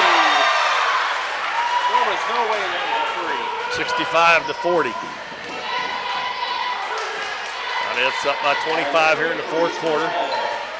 Monahan's going to drive into the paint, kick it out to Turner, out to Bailey Carson.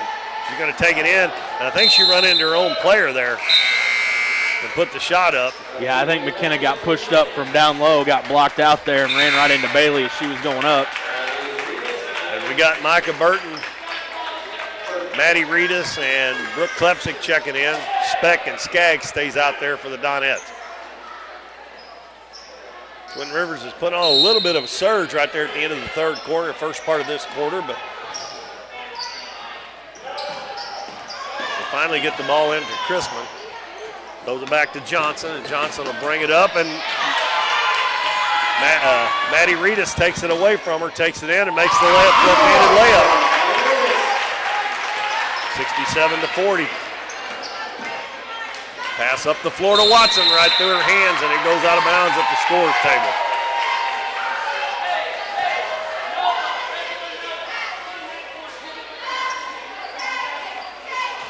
.6:07 left in the ball game.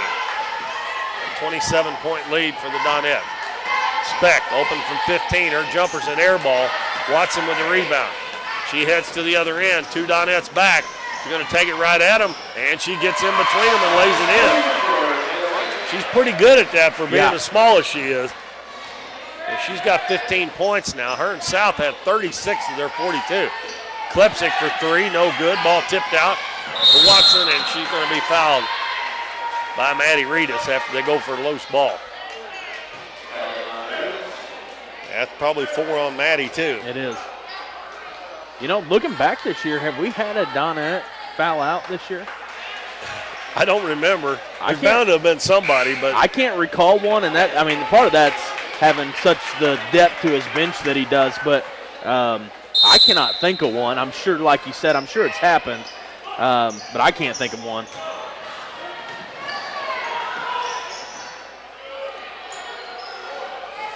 Douglas gives the ball out front to Hockersmith. Now to Johnson in the lane. Nice move there by No, but she missed the shot. Now the ball is loose on the floor. Skaggs goes to the floor. Baseball pass up the floor to Speck, and she has to save it. And now we got a loose ball. And it will be Twin Rivers basketball.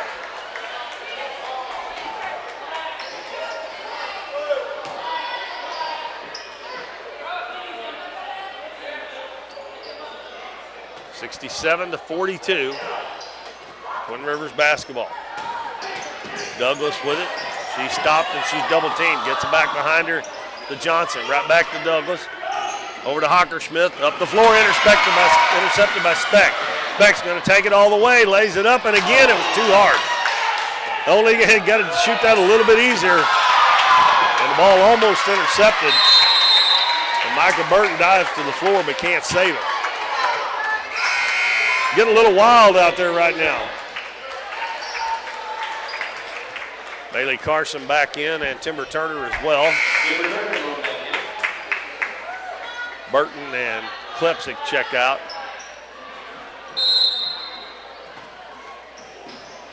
Coach Crockett has no timeouts left, so. And another ball deflected, saved by Skaggs, gives it to Carson. Speck is wide open. Left side three is off the back of the rim. Timber Turner hustling after, gets the rebound. Monahan out to Speck, going to try it again. Then missed it again. Both of them rimmed out. And Chrisman lets the traffic clear. Over to Hockersmith. Now to Johnson. Tries to bounce it down low. It's going to be batted out of bounds by Skaggs. And Madison Hockersmith will check in a game now for Macy Hockersmith.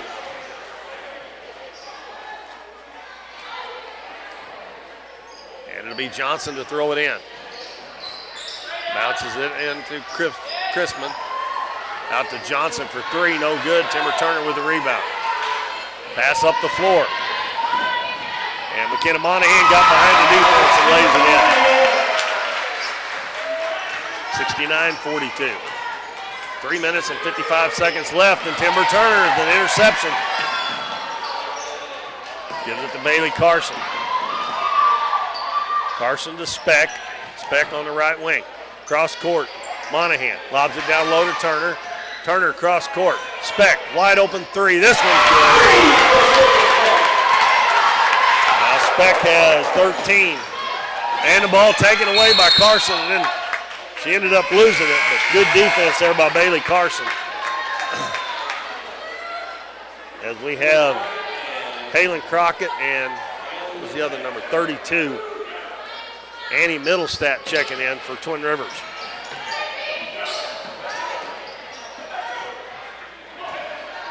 Pass up the floor to Chrisman. And she tried to get it inside. The ball's loose. It's loose on the floor. Twin Rivers is going to come out of there with it. Johnson over on the left wing to Hockersmith. Bounces it back in the corner to Johnson. And that should have been an offensive foul. She hooked her, but the Donettes come away with it anyway. No look pass to Carson. Too hard. Skaggs there to clean it up. They're going to have to take it a little easier on that backboard. 74-42. Chrisman picked up by Turner on the switch. And they're going to call a foul. Is it going to be 5 on Timber? Donettes making almost a line change here.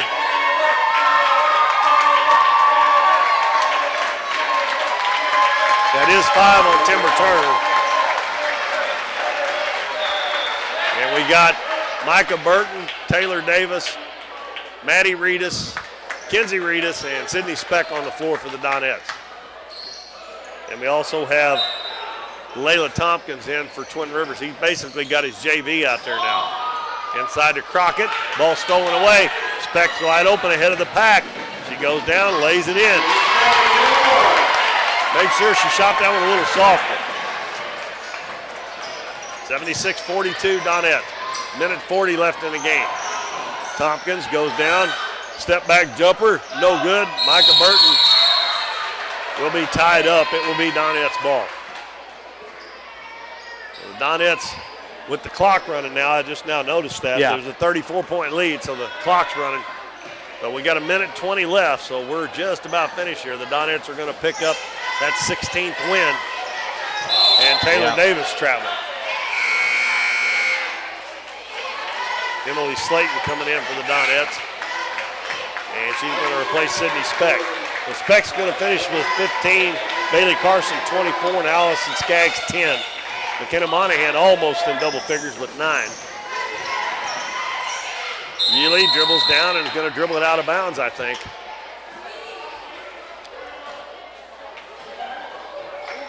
Coach Crockett asked her, where are you going? They're dribbling into the bench down there. 40 seconds left before the Donettes claim their 16th victory of the year against one defeat. Taylor Davis down low to Kenzie Reedus. Kenzie's going to put it up, and she scored. And she is fouled, and that puts another Donette in the scoring column. She'll get to shoot a free throw. By the time she gets a shot, Twin Rivers may not get another shot off of that clock running. Free throws up, no good. Taylor Davis with the offensive rebound. Gives it to Slayton. Slayton's going to take it in, and she scores, and she's fouled. And that's going to do it, folks. 80, hey, they got 80. We said that earlier, we wondered if they'd get it. And our final score, 80-42. They won't let Emily shoot that free throw because no need. As the Donettes win it big, end up winning this game by 38 points, and it was a 12-point game at halftime. So quite a second half for the Donettes. And they moved to 16-1. And Dalton has the scoring for you. Looking at the scoring for the Lady Royals, they put up 42 points tonight, but 36 of it is going to come from Taylor Watson's 15, and Brianna South's 21. So the Royals don't do what the Donettes do. Typically, the Donettes, like we said, we're going to talk about how many different girls get in the scoring column for them. But most of the scoring tonight was done by Watson and South for the Lady Royals. Looking over at the Donettes, Emily Slayton gets in the scoring column. That may be her first varsity bucket. I'm not quite sure if she scored prior to that, but there's 2 points for her. McKenna Monahan finishes the night with 9. Maddie Reedus with 6. Sydney Speck with 15. Timber Turner with 3. Bailey Carson's going to be the leading scorer for the Donettes with 24. Micah Burton has 2. Kenzie Reedus with 2. Allie Skaggs with 10. And Brooke Klepsick with 5. So that puts 1, 2, 3, 4, 5, 6, 7, 8, 9, 10 different Donettes in the scoring column. And we talk about it. That's the depth of Coach Epps' bench and what he can do and run out there and still be essentially running his starting 5 at any given time. Makes the Donettes pretty powerful, and that's why we are sitting, what does that move us, 18, is that right? What did I just said it a while ago. I think I said it wrong. That's the boys. 16. Is it 16 or 17? 16 and 1. 16 and 1. I'm getting ahead of myself here. 16 and 1. The Donettes moved to, and we've seen that in just about all 16 wins. As the Donettes do a great job of scoring top to bottom, and 10 different Donettes are going to be able to get in the scoring column tonight. Looking forward into next week, I'll talk a little bit right before we take a break before we wait on Coach Epps. Looking into next week, the Donettes are, I guess, looking into this weekend, I should say. Saturday, the Donettes are going to play at Neelyville. That is a 2:45 start time for the varsity. We may have Matt post here on Current River Broadcasting on our Facebook page if that half of a JV game is going to be played before or after. But looking at the Misha schedule, 2:45 is the scheduled start time for the varsity game. And then a big one next Monday night. No, that's Tuesday night, right? The first, next Tuesday night. The Donettes with a big one have it at Ellington. And if you were with us at halftime, you heard Devin Kirby talk about some of the programs like South Iron and Ellington and how we kind of modeled how we are doing this Younger Nets program. Teams, we've got that idea. Ellington was one of the teams they mentioned, and they are ranked in state, I believe, in Class 2. Is that correct? Are they 1? Are they 1 or 2? I forgot which one they are. I believe they're 2. They're 14 and 2 in Class 2 District 2. And their 2 losses are to South Iron, who is another powerhouse. And it looks like at Delta. I'm not quite sure where Delta's from. Is that Delta over C7? It's north between Advance and Cape. Okay. Well, they are 19 and 1. Yeah, they're really good. So Ellington's going to be really good. That's going to be a good matchup for you. Matt will probably share the link for that broadcast. We will be at home that night. The boys will be at home that night while the girls travel down to Ellington. And we'll bring you the Neelyville game that the boys will be playing here at home next Tuesday night. And then we'll make sure to share that link for the live stream for the girls out in Ellington. And maybe you can bounce back and forth and keep up with both of those games. Do we just want to keep it here and keep talking, or do you want to take a little break? Let's just do that. And that way if he gets up here, we can just go right into it. I did want to say that you was talking about Ellington. One of those losses was to South Iron. They ended up defeating South Iron last Saturday in the championship of the Black River League. So they got a little revenge on one of their losses as well. And the Delta team they lost to is fantastic. They're Class 1, but they've beat some Class 5 schools over around Cape. Right. They're really good. So it will be a challenge. But last year Ellington came over here, and I don't think anybody thought the Donettes were going to beat them, and they did. It was a close game. But they have one girl, her name's Kaylee King, that is just, she's only about 5'4". Is that the girl? She can score. Is that the girl that had the 2,000-point game? Or not game, career. Probably. I think she broke 2,000. I think I she's saw only a junior, too. I think I saw it post a couple weeks ago. Probably so. It was either a 1,500 or a 2,000. Big Three's really good about sharing those posts, and they had a girl from Ellington, I believe, on there that was either 1,500 or 2,000 points. So she's only a junior, too, I think. So, wow. But she can play. I mean, she'll end up playing somewhere in college, even though she's only about 5'4". But the Donettes, if they can keep her to around 20 points and kind of shut everybody else down, even though the game's at Ellington, that's what's going to make it a little tougher. they've got a shot at winning that. Now, we said it's a big game. It doesn't count as anything as far as districts or anything like that, but it is a kind of a measuring stick, right? On how good, because Ellington won the Class 2 state championship last year, and they have all their players back, all of them. Wow. They didn't lose anybody. They only play about 5 or 6 players, and 2 or 3 of them does all their scoring. The other 2 hardly scores anything at all. So if you can slow them down, you got a pretty good shot. Well, Coach Epps is always late getting out here. I don't know how long we need to wait on him, but here comes some girls out of the locker room. He may be up here pretty quick. Oh, yep, here he comes. But Adam doesn't miss a chance to get on the air much. I give him grief, and I make little jabs at him every now and then here and there, but I will say this about him: he's super proud of his program and how hard they work, so he should get to brag about him. Don't blame him for that. So here he is. Hold on, I'll give him my headset. But while we're getting him hooked up here, we'll get him on here. And Adam, can you hear me okay? Yeah. All right. Well, I got to wonder, we went in halftime, you're up 12. What happened there in the third quarter that you just blowed the game wide open? A lot of times, we talked about this.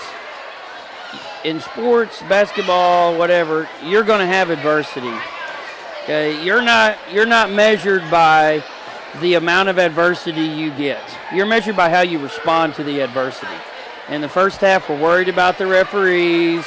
We're worried about them calling all these fouls, and we weren't playing our game. We're trying to force things, and we were being a little bit handsy, and they were calling it tight, and you have to adjust. And we pride ourselves on defense, and we play better defense than that, and so in the second half, we play better defense than that. We quit giving up drives, and that's the difference.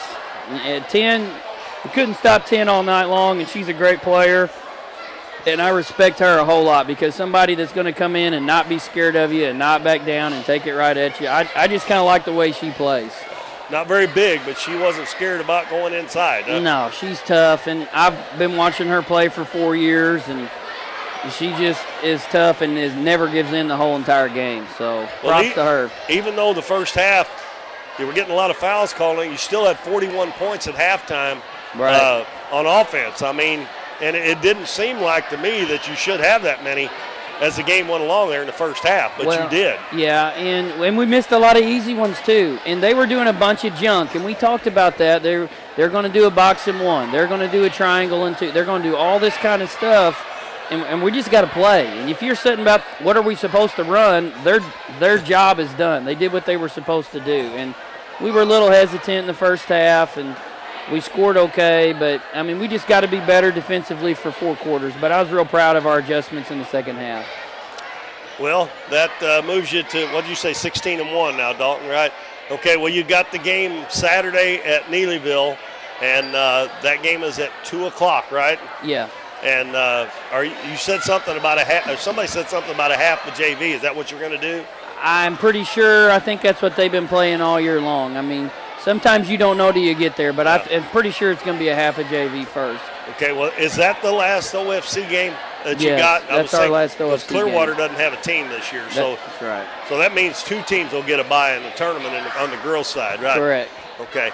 And then, of course, on Tuesday, you got the one coming up that a lot of people are looking forward to. You can't look past Neelyville, but a lot of people are looking forward to that one because I told Dalton a while ago that's going to be maybe kind of a measured stick on how far you've come through the season. Yeah, and kind of our big challenge for us is going to be, can we do these kind of things on the road?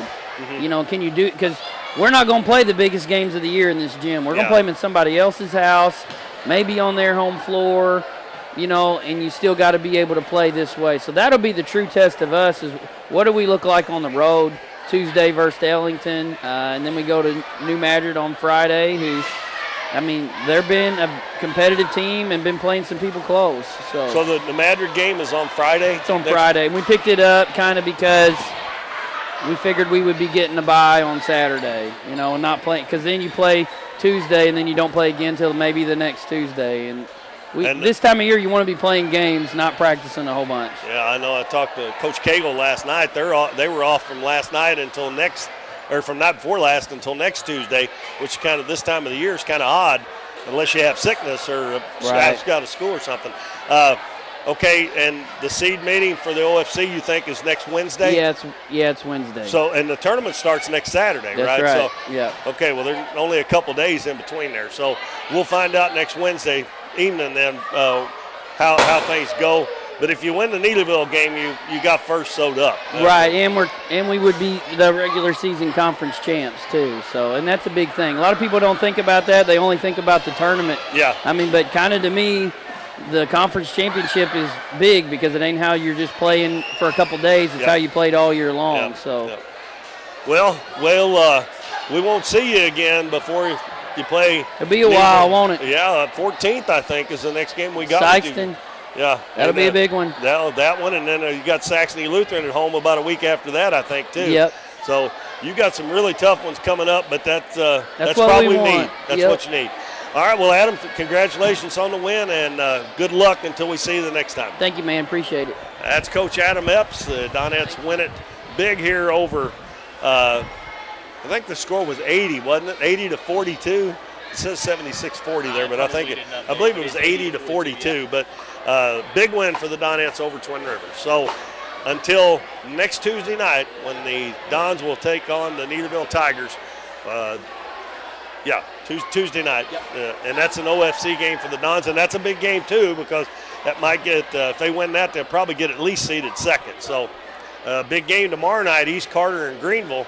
Coach Cagle told me last night that, or not before last, if Greenville would beat East Carter, they would be a three-way tie if they beat Neelyville. So then it's up in the air who's going to get seeded first. So it's a big game, and we'll see you next Tuesday night. This is Keith Bowman for Dalton Pennington. Good night, everybody.